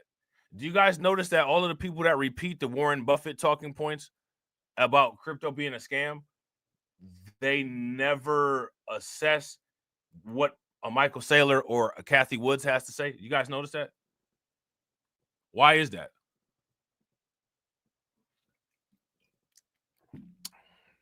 Why is that, guys? Cat got their tongue? You know what I'm saying? Like Springfield, right? Many people know us for our bull case, 1.5 million. And we actually think the odds have gone up. Look, the odds have gone up that our bull case will be the right number because of what is becoming the institutionalization of this new asset class, she said. And again, I really wish that people wouldn't do this. It's not a new asset class because you just now learned about it. You know what I'm saying? This is what they do, though, right? This is what they do. You know what I'm saying? Like, it'd be something that was around forever. Everybody was using it. And then as soon as they come around, it got discovered. So, you know, with the world narrative, how it is, literally there could be all this stuff going on. It doesn't count as being in existence until a European person comes in contact with it and acknowledges it. It could be there for years. You know what I'm saying? You can have a whole entire culture of people using Sanskrit to calculate, you know, equations. And it's not until Fibonacci touched it and saw it that it was real. You know what I'm saying? Bitcoin has been around at the very least for 15 years. At the very least for 10 years, right? It's not a real asset class until Cathie Woods or until Michael Saylor. Like, you know what I'm saying? America is the new world, right? Despite the fact that there was already people here. You know what I'm saying? This is a common pattern with them folks. Nothing exists until they touch it. That's a new asset class. It's really not. I can show you cryptocurrency purchases that I have going back to 2017. But things don't become real when I touch them. Right? Things only become real when one of them folks touch them. I'm saying does everybody see that? Does everybody understand that? And the thing that's problematic about that is that people buy into that and add fuel into that by not making people great. So anytime anybody gets upset about that being a thing, just before you get upset, ask yourself the question, well, you know, who have I contributed to making great? And if there's nobody on that list, you know what I'm saying? I would say get a refund on your outrage. You know what I'm saying? That's why that's like that. You know what I'm saying? That's why that's like that. There's already people rapping. You know what I'm saying? There's already people doing hip hop. It's not a real thing until them folks make money off of it. Like, when are people going to stop this blatantly obvious cycle? You know what I'm saying? This is non-existence existence. You know what I'm saying?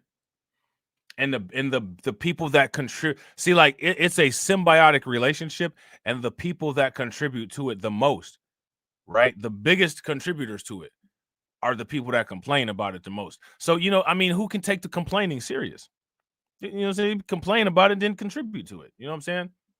I don't like burning my hand on the stove, but then I turn the heat on and throw my hand on the stove. Look, it's burning. Like, you know what I'm saying? Why do people do that?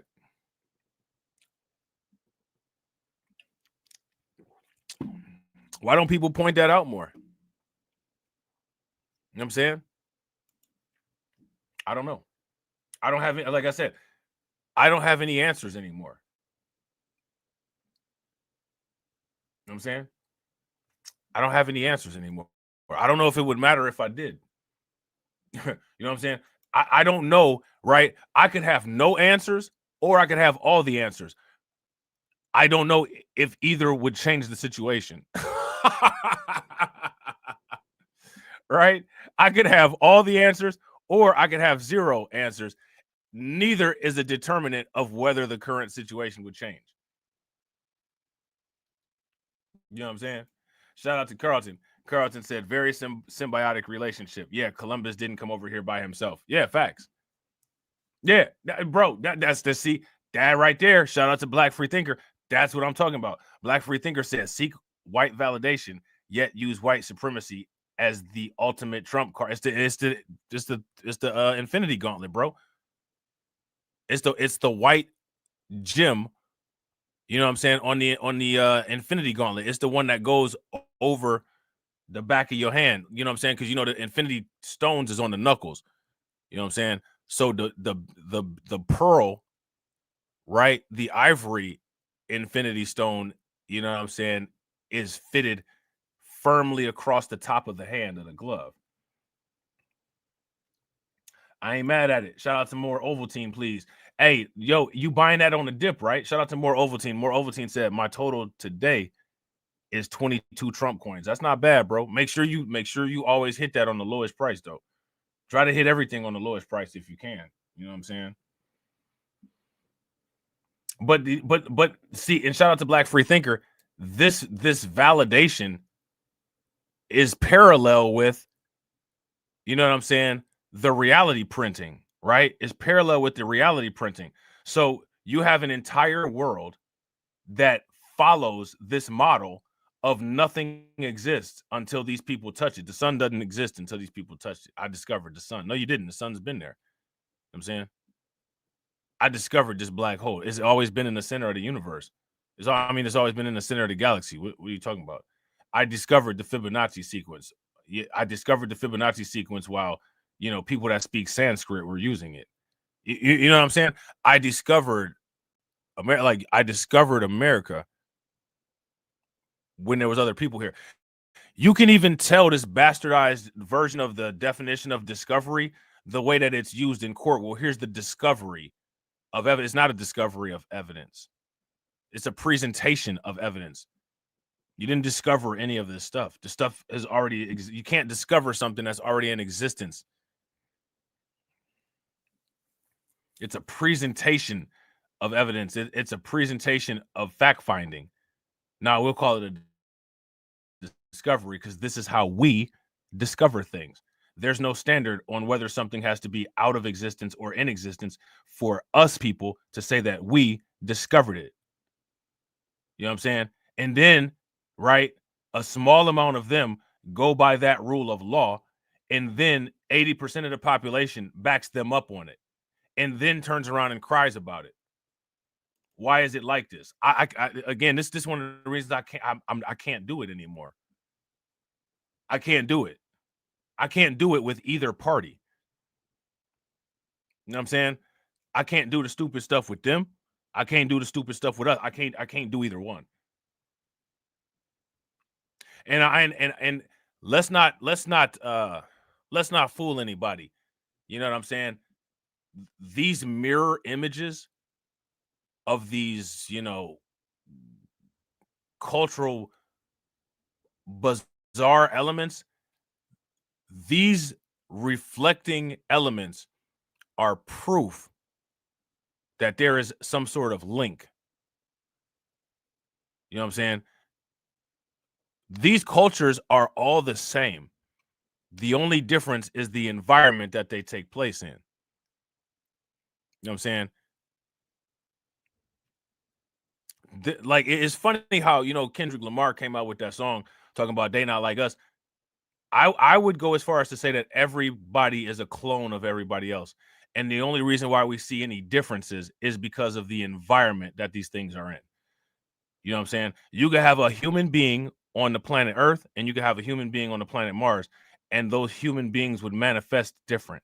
And the reason why the human beings would manifest different is because of different environment. You got a low oxygen, low pressure environment on Mars. So, you know, generations of people would look different, but they're still human, still had the same DNA. On Earth, the conditions are created, you know, specifically for humanity. So, you know, the conditions would be optimized, right? You have this particular culture, right, that operates within a financial constrained environment, a financially constrained environment. So as a result, you see this culture and what happens when it's in a financially constrained environment. This is one of the reasons why people make that silly talking point. And Thomas Sowell wrote that book, where he's talking about the similarities between quote unquote, Southern culture, quote unquote, and other cultures, which is not Southern culture, it's trailer park culture too, right? And you'll even hear some people say, "Oh, they be like us." Okay, I guess they be like, I didn't, but sure, if that's what you want to say, you know what I'm saying, whatever, right? People like Eminem that live on 8 Mile and stuff like that. Oh, they be moving like we do. I mean, I guess I don't know. You know what I'm saying? Your boy Robert Smith, right? The millionaire, he don't move like that, but okay. You know what I'm saying? They say they be moving like us. Okay. Right. But then the other culture, which is the exact same, and I can show evidence that it's the exact same, operates in a financial euphoria. So the manifestation of that culture is different because the environment is different. You know what I'm saying? But it's the same. It's the same thing. It's the same as if you plant a seed. You could plant a seed in a dry desert area, right? And then you could plant a seed, in a swampy marsh, you know what I'm saying, a wetland, right? And it'll be the same plant, but it'll grow different. The fruit be smaller in the desert area. Why would the fruit be smaller? Because it's less water. You know what I'm saying? The plant would be bigger, right? And the leaves would be bigger, right? But the stems would probably be smaller, right? And in the wetland, the marsh, you know what I'm saying, the fruit will be huge. The plant will probably be a little bit smaller, thick vines and thick limbs, right? Because of the prevalence of water and minerals in the soil. You know what I'm saying? But when you're dealing with sand and you're dealing with high temperatures, you need large surface area leaves to absorb all the sun and provide shade, right? And you need thin branches to not waste the little bit of water that they have. You know what I'm saying? So, yeah, that's my theory. You know what I'm saying? Now, a lot of times when it comes to everything, people like to make themselves seem like they're more, special or extravagant or unique than they actually are. You know what I'm saying? I mean, me personally, I think that the fact that the DNA strand exists debunks the uniqueness of people across each other. I think that the fact that there's a universal blueprint, you know what I'm saying, for the most part, and if you take the percentage difference between each human being, I would go as far as to argue there's no difference between anybody. You know what I'm saying? Like if there's, I think if I'm not mistaken, somebody check this if I'm wrong. The Human Genome Project found that there's like a 0.0006 difference genetically between humans and chimpanzees. So if that small amount is the genetic difference between humans and chimpanzees, then that means that like the difference between a human and another human, it has to be like 0.1 millionth. Which at that point, 0.1 millionth, that would be an acceptable difference in variation and standard deviation on any quality control standard as a product being the exact same. So there's no difference between anybody, despite the fact that, what people gaslight each other and say. You know what I'm saying? Shout out to Carl DeWake. Make sure y'all hit the button. Carl just said, hit the button. Here go my thing, right? That button is actually the world is correct button. You know what I'm saying? This is one of the reasons why, like, I'll throw something out there and I'll be like, prove me wrong. Now, if I throw something, I want people to understand how they've been trained, right? Understand how they've been trained. I'll say something, and this right here, this is the rolling. This is one of the reasons why things don't improve. Do you guys understand? We have a comedian culture. We have a comedian culture. You know what I'm saying? We are amongst a bunch of people who treat valuable people opposite of the way the rest of the world treats valuable people. It's really fascinating. You know what I'm saying? Amongst us, we destroy valuable people. We degrade valuable people. We render valuable people's input and opinion completely useless to where the wider audience doesn't listen to these people at all. And then when these people take their talents to South Beach, literally everyone lies and says, why doesn't that person mess with us? And then when you do further research, you see the first people that person was messing with was You know what I'm saying? Shout out to Hurricane. What's good with a Hurricane? But that's never brought up, though. Now, you know, so what else we do is we do the opposite of that. People that are corny, degenerate, losers, failures, dumbest possible, lowest possible IQ have the greatest access to reproduction, and they have the greatest access to being an influence. So not only does the genetic part of the idiocy continue, right, but the verbal and written part continue as well. Shout out to Hurricane. Hurricane said, "Hey, Rob, been working, but listening to the to the button. These are my favorite moments, bro, because it's true, and no one else will say it. No one else will say it. Now, you know, anywhere else, right? If you look out into the world, it's the actual opposite. People who are intelligent are highly regarded. People who are successful are highly regarded. You know what I'm saying? People who are successful are given and supported to where they themselves become a platform for ideas and innovation. That generates them money, and in turn, the generation to money grants them unlimited reproductive access, right?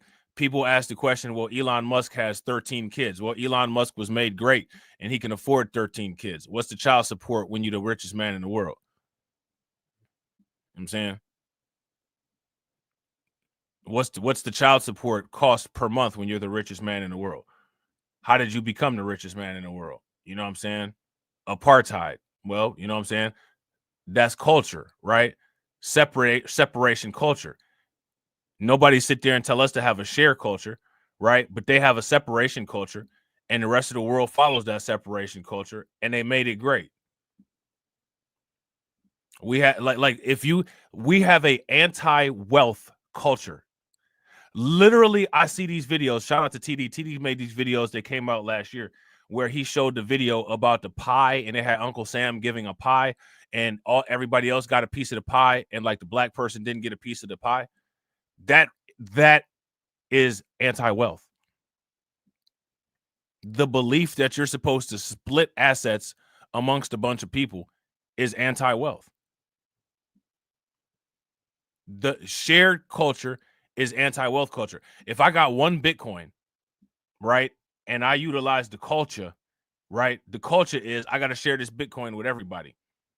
So that takes my Bitcoin amount from, if I got a full Bitcoin and I got 5 people I got to share it with, that's 20,000 people a pop. And then I sit there and ask myself why I'm broke. Why am I broke? Well, because you believe in sharing your Bitcoin. Share it with everybody. Share your culture.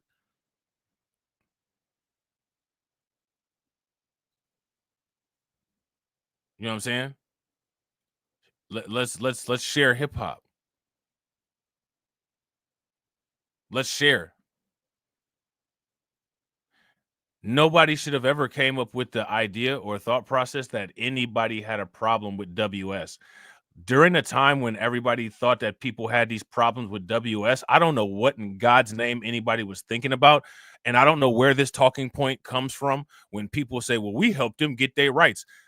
I don't see Ben Crump's signature on any of those USCIS court rulings where all of these other groups that we allegedly helped to get rights actually got granted white status by U.S. Customs and Immigration Services. I don't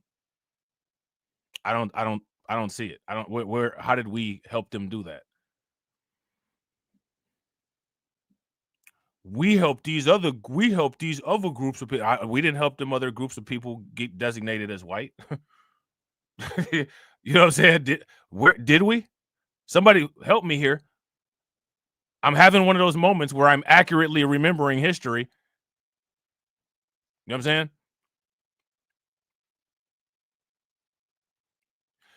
I always hear this quote unquote, if it wasn't for us talking point. You know what I'm saying? If it wasn't for us, what? If it wasn't for us, about extends to they wouldn't have a place to house their low-cost extortionary businesses in. You know what I'm saying? That's the only if it wasn't for us. Because again, show me where we had any contribution to Indians winning the court case to designate that in the United States they're white.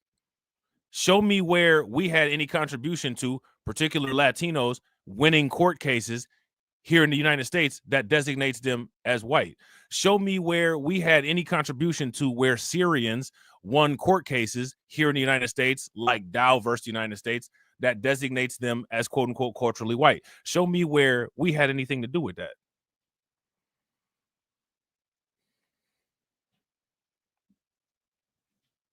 You know what I'm saying? They got to, I mean, these things took place in court. You know what I'm saying? So it's court transcripts that are available to where we could read it, right? And we've actually already read the Dow versus the United States one in the case of Syrian people, when we had to run it back up the line when the conservative people were trying to say that Boulder, Colorado shooter, they tried to we not like us him. They tried to, remember when that dude in Boulder, Colorado shot up that grocery store?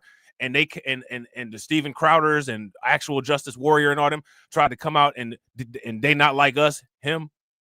And then we had to run it back down the line like, you know what I'm saying? Like, I know your nose is thin as a razor blade and you talk like this, but that doesn't mean that every time you say something, it's 100%. Here goes the papers from the court case that this government ruled on that designated this individual as one of y'all.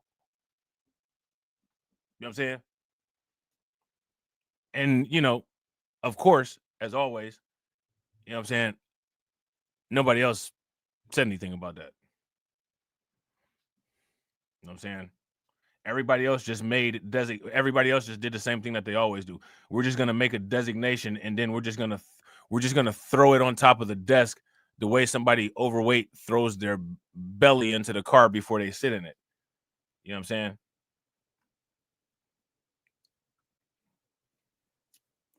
So yeah, there was that. You know what I'm saying? Shout out to Hurricane. Hurricane said, no, that part we didn't do. At least I hope not, because that would make us look stupid. Not so right. You know what I'm saying? So my question, why do people say that then? Why do people say that stuff? If it wasn't for us, they wouldn't have got the if it wasn't for us, they wouldn't have got their court ruling to be designated white. If it wasn't for us, you know what I'm saying? Like they would have expanded their army of WSs. Now they got some colored ones, some people of color. Like, I don't understand. Somebody help me. You know what I'm saying? I'm pretty sure, right? I'm pretty sure no one helped anybody with their court case to designate their ethnicity as white. I'm damn near almost 100% sure that none of contributed to that, which thank goodness, right? But do you guys remember when we did the live stream and we talked about Kamala Harris and we ran down the line about the case where the people from India utilized the point that they're culturally Aryan to qualify as white here in the United States, and it got thrown out maybe 2 or 3 times, and then appeals court finally accepted it. Do you guys remember that?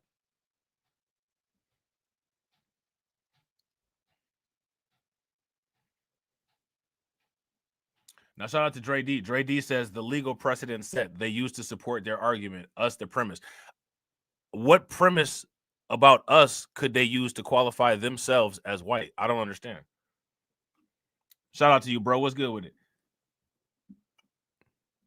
Now, in that particular case that I'm talking about, as far as Indians go, the premise for that case was in the region where I'm from, the people there are culturally Aryan.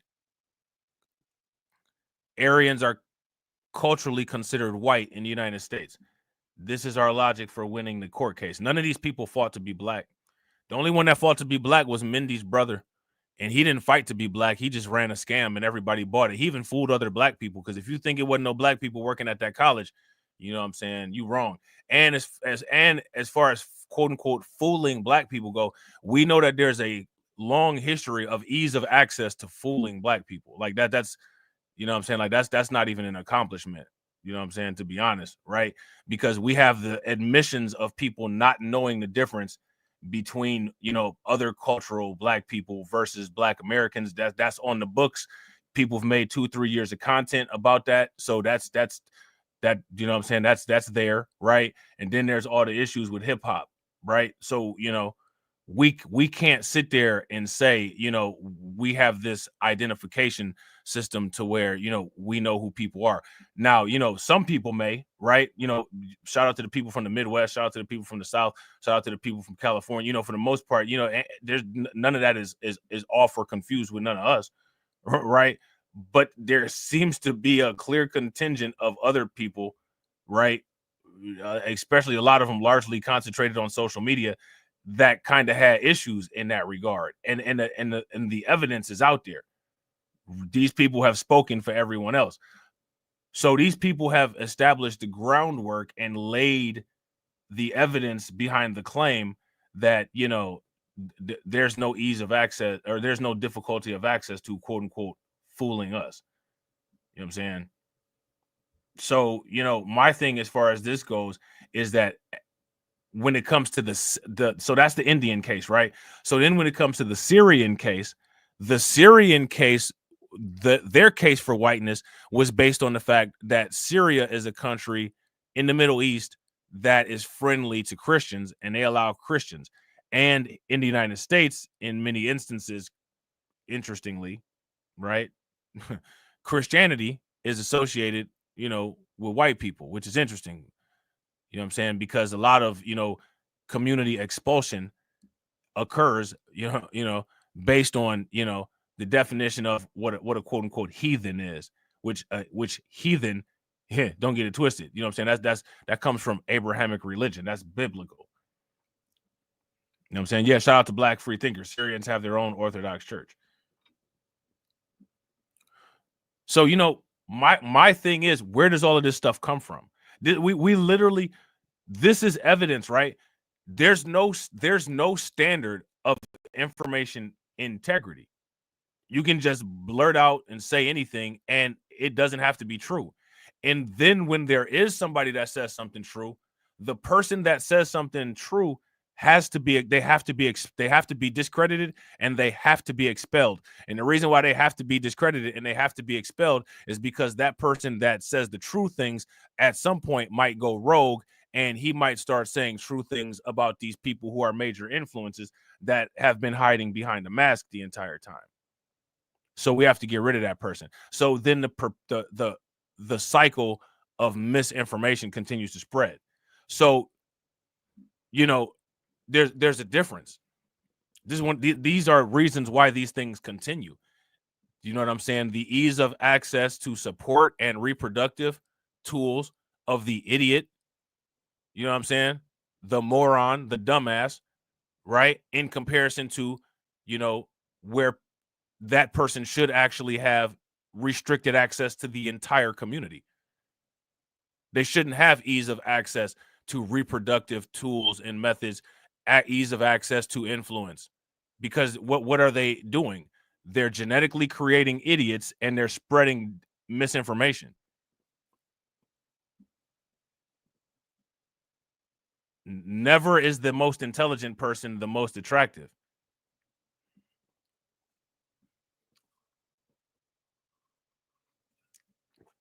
The most intelligent, most innovative people have the least reproductive access, which means that intelligence, if intelligence is indeed a factor of genetics, literally nobody should have a problem with the understanding of why it doesn't multiply. When intelligence is a repulsion instead of an attraction, and intelligence is looked at as repulsive, and there's a difficult access to reproduction for intelligent people, whether they be men or whether they be women. I mean, that should be common sense. That's why intelligence doesn't reproduce. When there's a glazing of idiocy, when there's a support of idiocy and an abundance of access to reproduction to degenerates, you know what I'm saying? I don't understand what people don't understand about how the world is correct. We literally see this stuff, live it, watch it all the time. But then we can move into a disassociative state and say, if you say, why is the world the way that it is, you're in a disassociative state. You're denying reality. You're denying reality.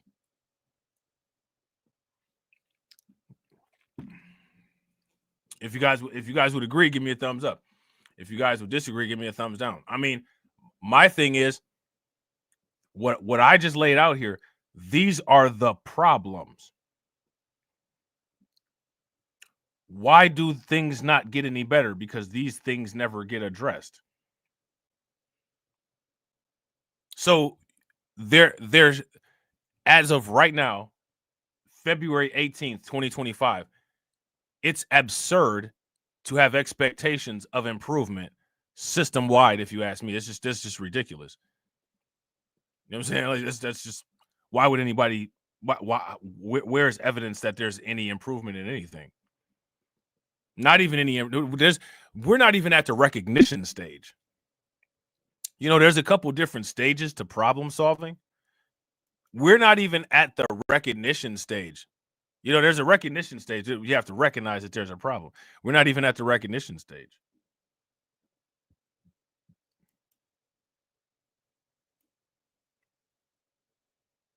Somebody explain to me how you solve a problem if you can't even recognize it. You can't even recognize it.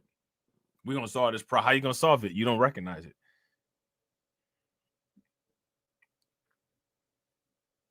So, you know, again, all of these things are things that people can deal with, or these are things that people can continue to act like don't exist. Yeah. I mean, shout out to Hurricane. Hurricane said, agreed. We're still at the problem and problem creation stage. Yeah. Yeah. I mean, you got people running around aggressively yelling at people that 1 + 1 = 2. You know what I'm saying? I mean, you know, like, not to burst your bubble or anything, but, you know, like, I was there. You know what I'm saying? I was there 30 years ago. You know what I'm saying?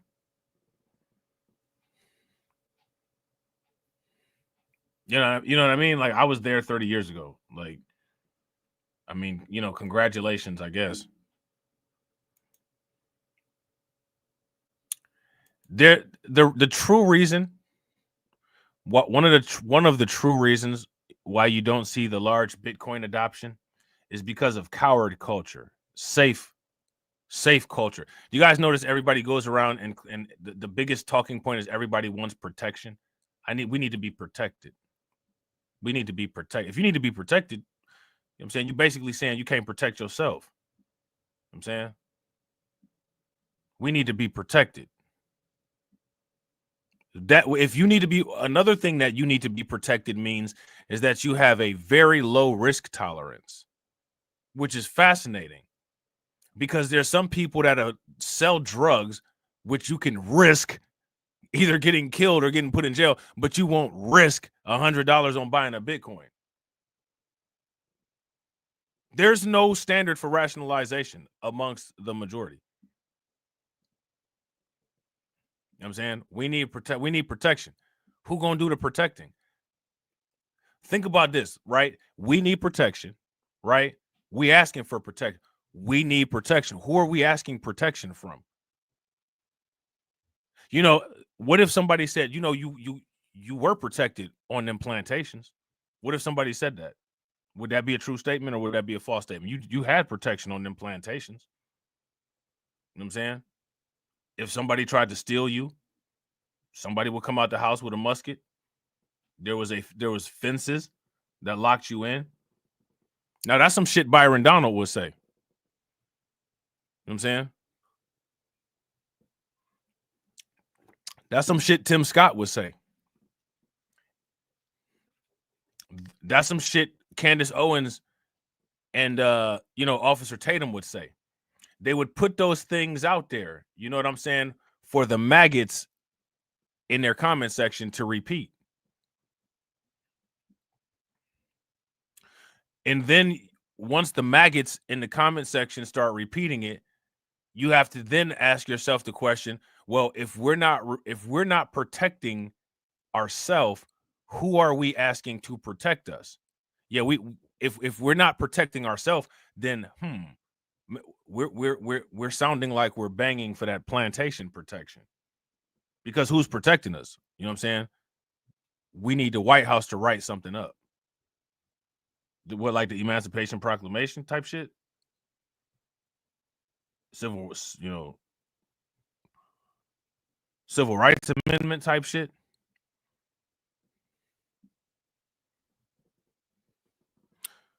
So, all of these things are consistent. And a lot of times, a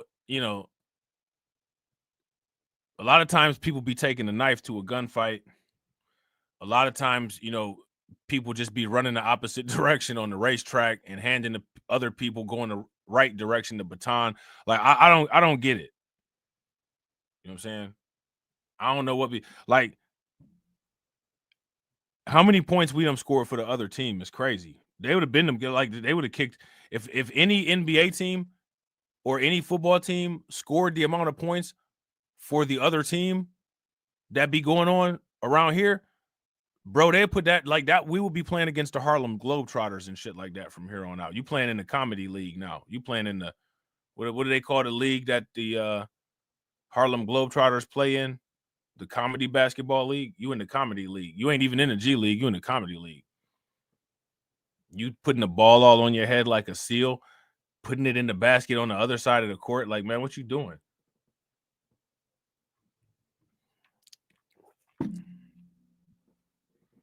So, and then, somebody would be like, yo, what's wrong with you, Rob, for talking about this? There's nothing wrong with me for talking about this.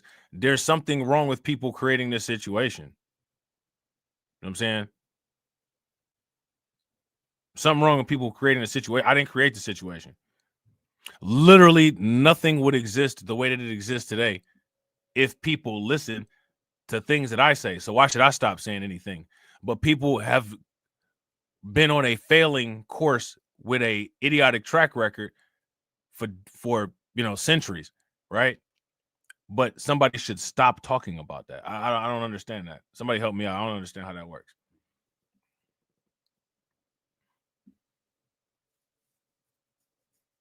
We're going towards a 2053 zero median wealth. I'm going to talk about how stupid people are for not investing in assets that provide a hedge from inflation. I'm going to talk about how stupid you are. Okay, you need to stop talking about how stupid people are. Sure. 2053 gets here. Didn't nobody tell us about this? But in 2025, I was told I need to stop talking about how stupid people are.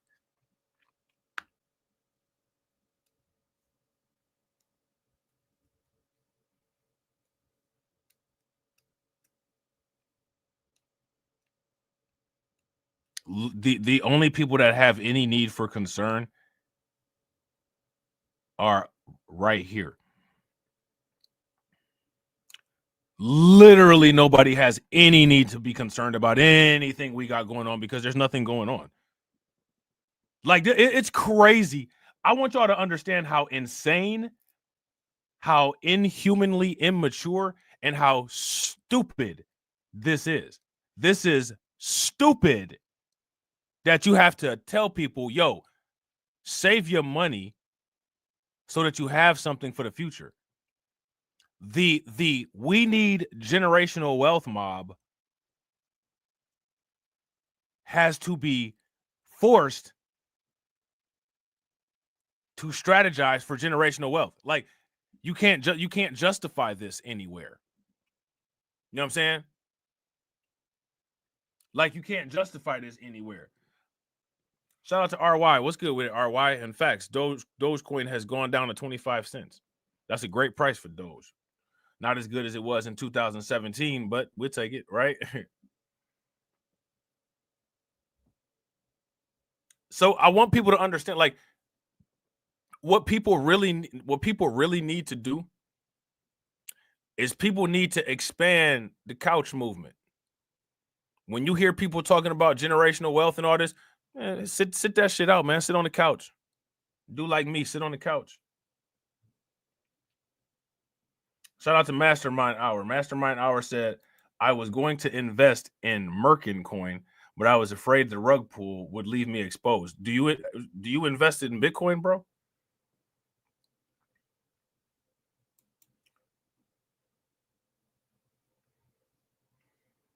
Man, listen, shout out to AB Promotions. Party and bullshit and party and bullshit. Hey.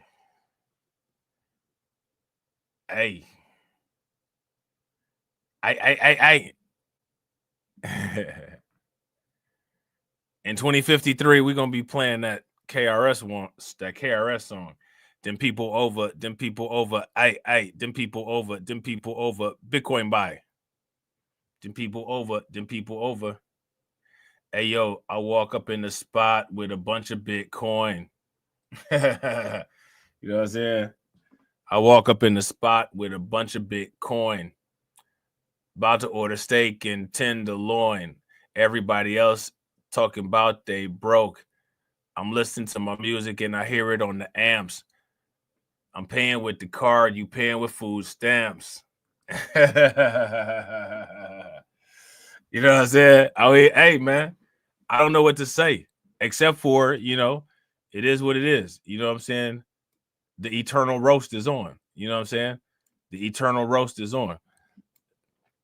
Shout out to Hurricane. Hurricane said, we only have 28 years left and they'll go by quickly. This is why I don't care about the majority anymore, because they showed me they don't care either. Bro, once your eyes are opened, they'll never close. Everything you see will be ugly from there on out. You know what I'm saying?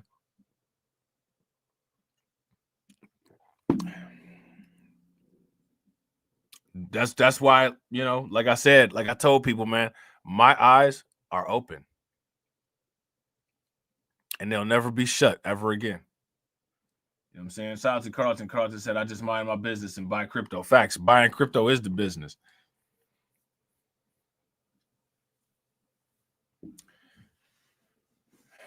Buying crypto is the business. You know what I'm saying? And listen, man, I'm not trying to be funny, man. Like, people who are cryptocurrency investors need to go around other cryptocurrency. Like, you need to separate yourself and get away from these idiots.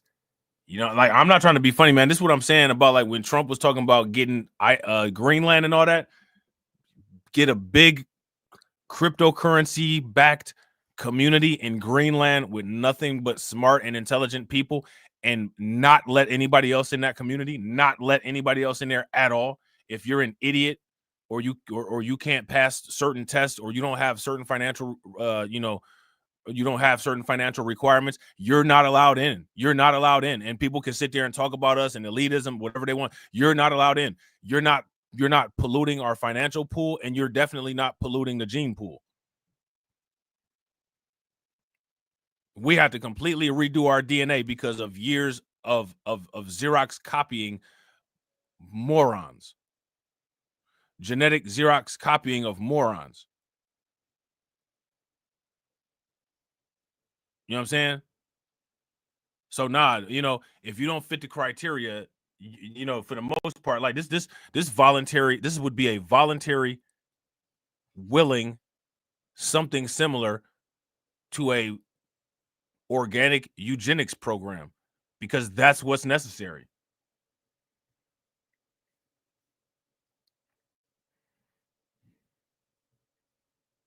It's been an ongoing eugenics program to manufacture a 80-20 majority of just useless machines.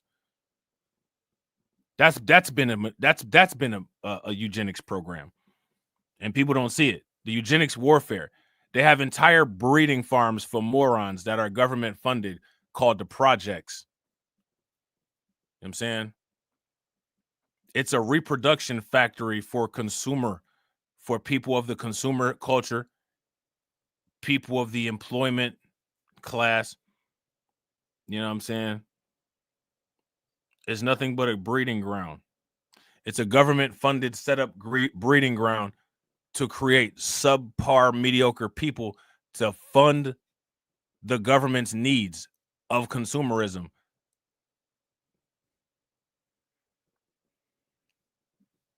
You know what I'm saying? And people, they don't get it. They don't see it. What do? They just go there and eat and make babies all damn day. You know what I'm saying? Which is what it is. Listen, it is a government baby making factory. You know what I'm saying? You know it's a government baby making factory because then the government provides you with WIC. You know what I'm saying? Food to feed your little future loser. You know what I'm saying?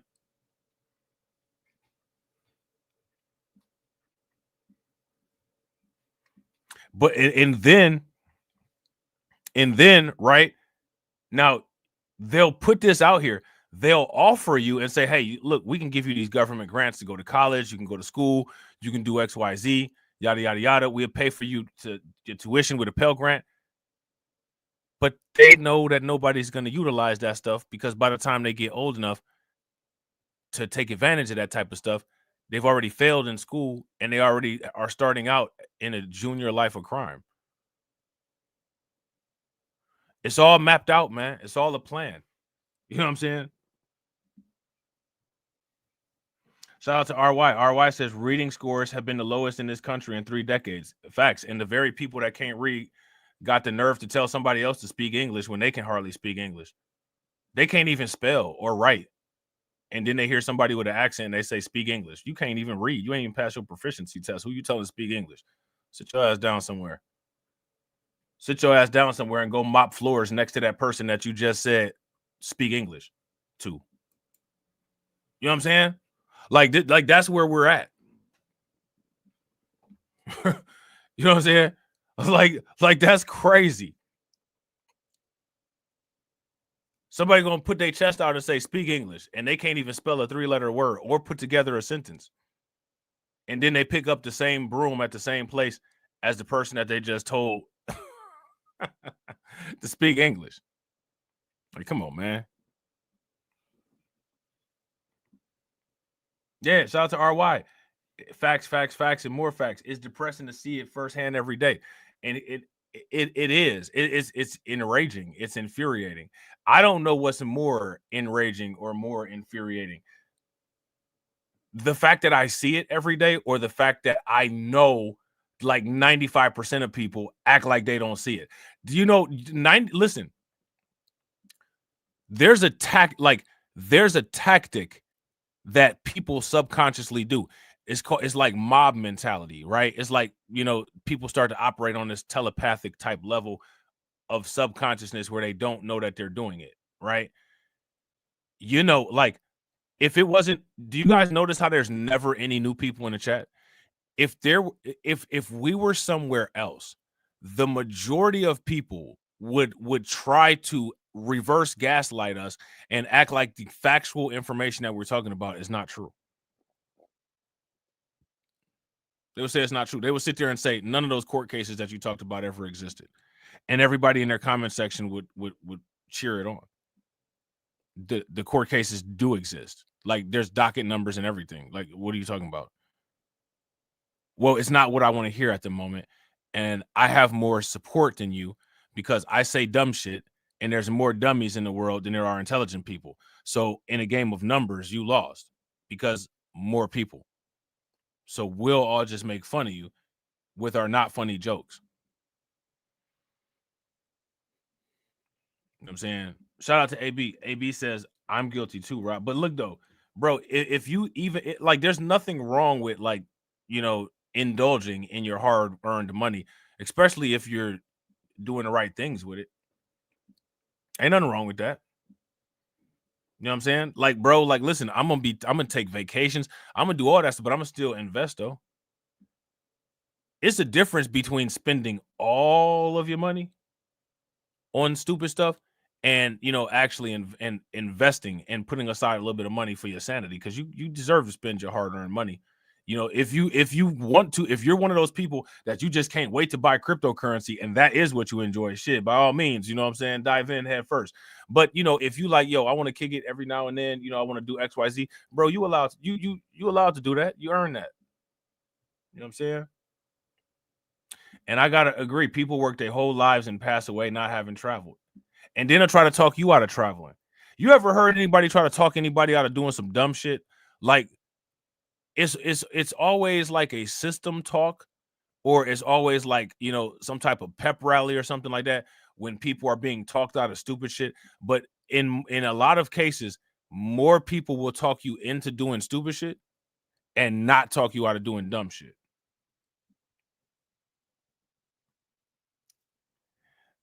Shout out to Carl. Carl just said, I'm getting me one of them new Corvettes and putting that thing on Toro for rent. Yo, I'm going to be the first one to rent it from you, and I'm going to rent it from you with Crow and Knife. I'm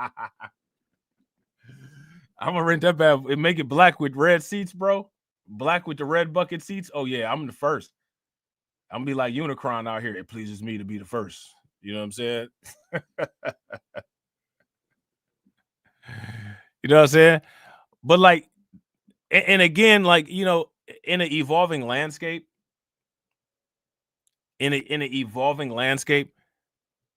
if you listen to like a lot of the old videos that I made, like the old videos from like 2, 3, 4 years ago, and I gotta get BLR 2 fixed so that the video is visible again. Like, they made the playlist, like I know what's wrong now. Why I'm having trouble unlocking it is because they made the videos and the playlists and the podcast playlist. They made all of them things private. So I got to go back through and figure out which playlist is supposed to be public.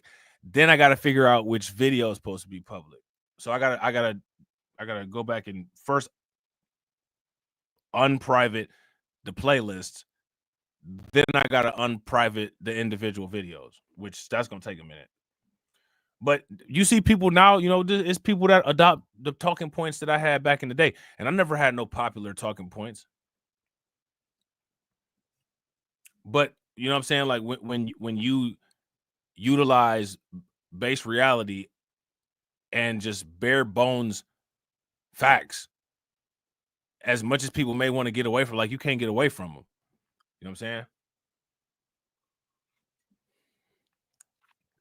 You can't get away from them. So, yeah. So, anyway, what's this? Kathy Woods. Kathy Woods says Bitcoin's appeal is growing among major investors and is due to unique risk and return profile compared to traditional assets. Now, look, shout out, like, see this, I want to, and I'll be asking this, right, about the whole quote unquote white validation thing, right? Is it really white validation? Because people be selective with the validation, and they be selective about the white people that validation can come through. You know, as you guys can clearly see here, right? As you can clearly see. Oh, I got you, Hurricane. I think I only got one video in that playlist, so I can unprivate that playlist and unprivate that video for sure. And I'm gonna be doing more with the whole tools of industrial strength concept too. So there's gonna be some more stuff coming. But do y'all notice that though? Okay, so like when they talk about like quote unquote white validation, right? So somebody will say white validation, then somebody will use a Warren Buffett talking point to stop people from buying cryptocurrency. But then as far as the white validation goes, how many people have you seen white validating, you know, Michael Saylor or Kathy Woods? So what I find fascinating about the whole white validation thing, when it comes to the white validation thing, if you look at it, in many instances, it's only validating of negative things And anytime there's anything, you know, that somebody might say that's a positive thing, it's not white validated. It's not I'm white and I say so. It's just completely ignored. And where do you draw the line? Where do you draw the line between what's white validation and what's I'm white and I say so? Because if somebody wants to throw Warren Buffett at me and say Warren Buffett said XYZ about Bitcoin, okay, so in that instance, can I use the argument, well, that's just I'm white and I say so? Can I say that to the I'm white and I say so people? Because how now, if you ask me, right, the whole Warren Buffett anti-crypto stance, that actually is I'm white and I say so. But you're using that as validation to tell me what not to do. But that is actually actual I'm white and I say so, because Warren Buffett is not consistent with reality. He's not using any data. He's just saying something and then he's throwing his hands up and backing away. Michael Saylor wrote an entire, you know, like 21 strategies plan with math that shows why his investment strategy is what it is. Kathy Woods wrote a couple books in regards to why she's doing what she's doing. Warren Buffett has literally no technical analysis on why just don't buy Bitcoin because it's dumb. But in that instance, the actual I'm white and I say so gets used as validating information, and the people like Kathy Woods and Michael Saylor who have actual data behind what they're saying, it just gets ignored. I don't understand that. So how do you make the choice or the determination on what these things are? This is how, and again, this points to the fact that there's rolling double standards. You know what I'm saying? There's dual stances, and you know, there's no requirement of making sense. Shout out to Carlton. Carlton said, "Can Warren Buffett even use can he drive a stick shift?"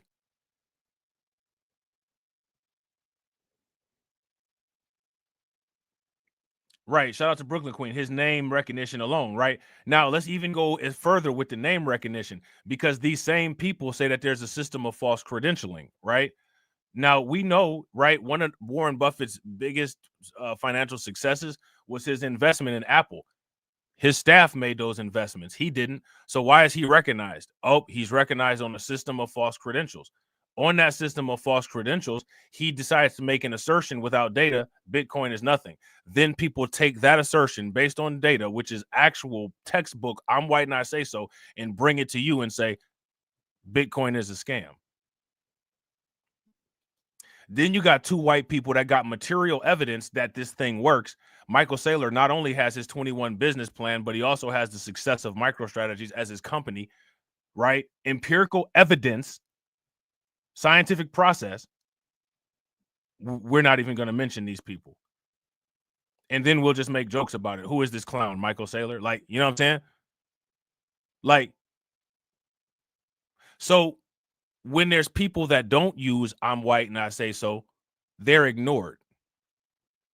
But when people do use I'm white and I say so, it's either good or it's bad. But the only thing that needs to be noted is that when people don't use I'm white and I say so, it's not even considered.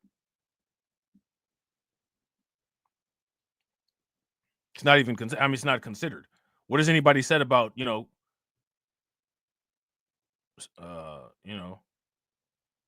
any of these people? Michael Saylor, Kathy Woods, the God Candle guy. What are they said about any of these people? No, only Warren Buffett. Only the one who has no evidence behind the claim. Only the one who's using actual I'm white and I say so. Just saying. Warren Buffett said. What did Warren Buffett show? Oh, he didn't show anything. What Neely Fuller Jr. said, show your work. I mean, I would go as far as to say MicroStrategies is Michael Saylor's work. Right? Are we going to listen to Warren Buffett? What is Warren Buffett showing? Warren Buffett can't show a Bitcoin loss. You know what I'm saying? Like Michael Saylor can show a Bitcoin gain, right? Warren Buffett can't show a Bitcoin anything except for a statement that he made about it. Shout out to Hurricane IQ. Hurricane IQ said people's intelligence really gets tested with things like crypto. Bro, facts. And the thing that's crazy, it's really not. It's not that. It's really not that. It's not that complex. That complicated. It's just with this, right? It's just a simple matter of honesty and consistency. Which, you know what I'm saying, like which I'll prove to you is damn near non-existent. You know what I'm saying? Shout out to AB Promotions. AB Promotions said my first car was an 88 Acura Integra 5-speed that I taught myself to drive. I got more shorties in that coupe than any of my big boy cars. Yeah, the Acura Integra is dope. You know what I'm saying? Who makes Acura Integras? That's like the high end version of a Honda Accord, if I'm not mistaken. All the New York rappers used to talk about the Black Act. You know what I'm saying? The Black Act Integra. You know what I'm saying? That was like the ride of choice. You know what I'm saying?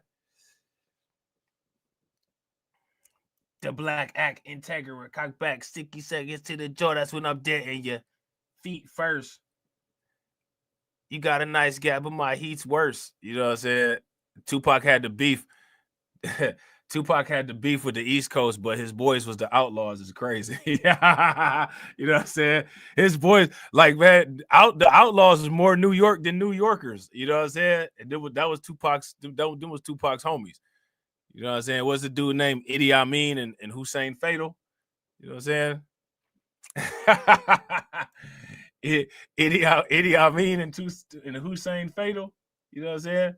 Them cats was more New York than New York. You know what I'm saying? They sound like they should be on a Capone and Noriega album. They sound like they should be on a Mobb Deep album. Like they was some lost verses off of the War Report or something like that. TONY, invade NY, multiply. You know what I'm saying? Me and you, I got beef. You got beef. I got beef. They sound like they should have been on that. Oh, I didn't know Fatal passed in a car crash. That's wild, man. No wonder all the little, because I be watching them little hip hop interviews with like some of the rappers that, you know what I'm saying, don't really be around or like that no more. I didn't know Fatal had passed in a car crash. I be seeing Idi Amin doing little, you know, he be doing little interviews talking about Pac and all that. You know what I'm saying? That's sad, man. That's really sad. So now here it says, yeah, many institutional investors are now looking at Bitcoin and thinking they need to add it to their asset allocation because its return profile looks so much different and its risk profile looks so much different from all the other assets in their portfolios. All right. So then we got Bitcoin and the rise of digital assets. Beyond Bitcoin, Wood noted the massive growth of stablecoin. That's what I'm saying about Cathie Woods. Cathie Woods is not a Bitcoin maximist. She looks at the entire picture. Woods noted the massive growth of stablecoins, revealing how they are reshaping financial transactions. Stablecoins in total, the transaction value of all of them was $15 trillion last year. That was more than either Visa or MasterCard. By the end of the year, the run rate was nearly double that at 30 trillion. Now look at this. We're going to skip down here. Right now, look. Damn, I really want to. Y'all should read this part right here. Look at this right here. A new era of wealth creation. Looking ahead, Woods expects the equity market to experience massive growth, with the value of disruptive innovation soaring from 12 trillion to 140 trillion over the next 5 years. Now, where is the majority of that money going to go? And what is this little figure right here going to do to the racial wealth gap?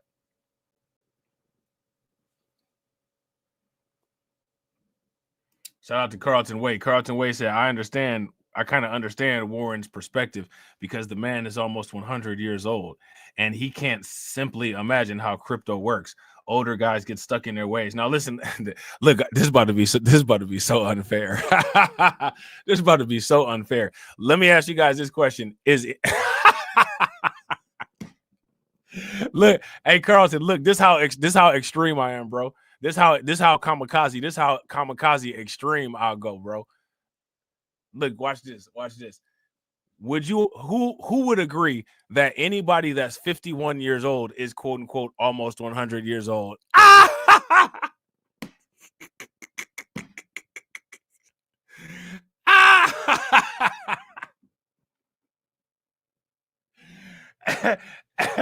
Hey, that's dirty. Man, that's dirty. That is dirty.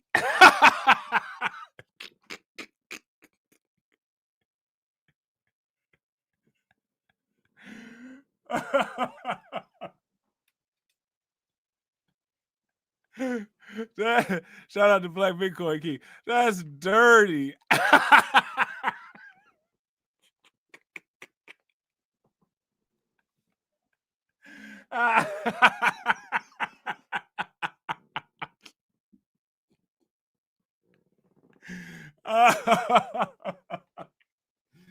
Oh man, that's hilarious, man. That's hilarious. Oh man, that's crazy, man. That's wild. Look, shout out to Black Bitcoin Key. Over 50 here. Look, I ain't mad at it. Listen, man, if you ask me, being old is a flex. You know what I'm saying? If you old, that's a flex. Especially if you old and you take care of yourself. You know what I'm saying? That's for sure a flex. You know what I'm saying? We just had to make it so that Warren Buffett had no excuse to be an idiot. we just had to adjust the landscape to be able to justify the degree of harshness to the Warren Buffett roast. You know what I'm saying? So look at this. What is this 12 trillion to 140 trillion going to do to the racial wealth gap? Who do you all think is holding these assets that's going to benefit, from this increase in growth right here?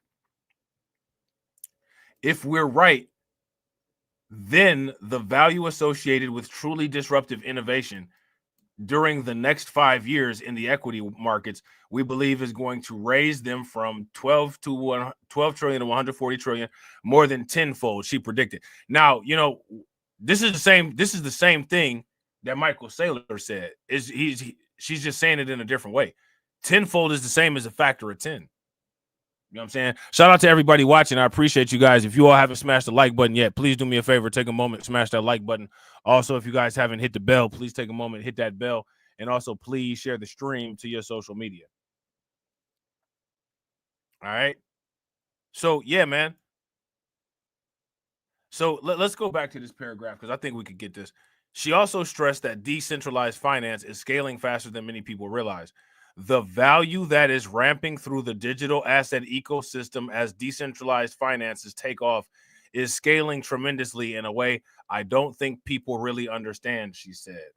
Wood placed Bitcoin's potential rise within a broader economic transformation led by artificial intelligence. All right.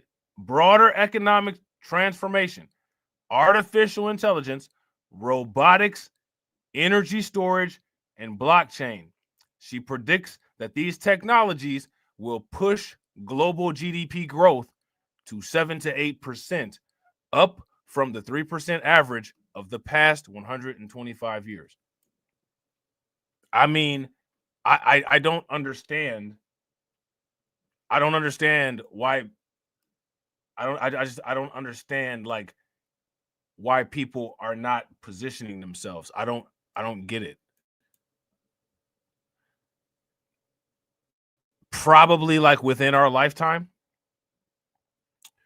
this will be the easiest wealth that anybody will ever be able to have their hands on. Now, we're gonna try to do this.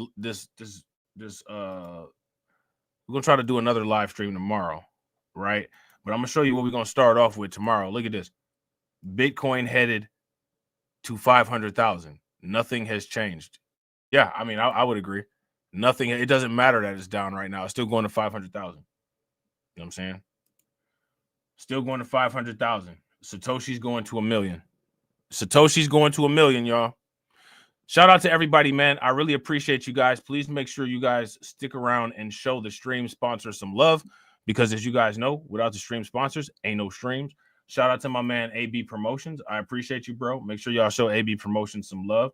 Shout out to my man John Guillory, standing on business for 21 months. Look how long people stand on business. You know what I'm saying? Shout out to you, bro. Shout out to Katsy, standing on business for 23 months. Definitely appreciate you, Katsy. Shout out to Brooklyn Queen, standing on business for 18 months. Definitely appreciate you, Brooklyn Queen. Shout out to Brooklyn Queen on the again side. As always, definitely appreciate Brooklyn Queen, mod extraordinaire, panelist extraordinaire, information analyst extraordinaire. You know what I'm saying? Shout out to Brooklyn Queen. Make sure y'all show her some love again. And as always, ladies and gentlemen,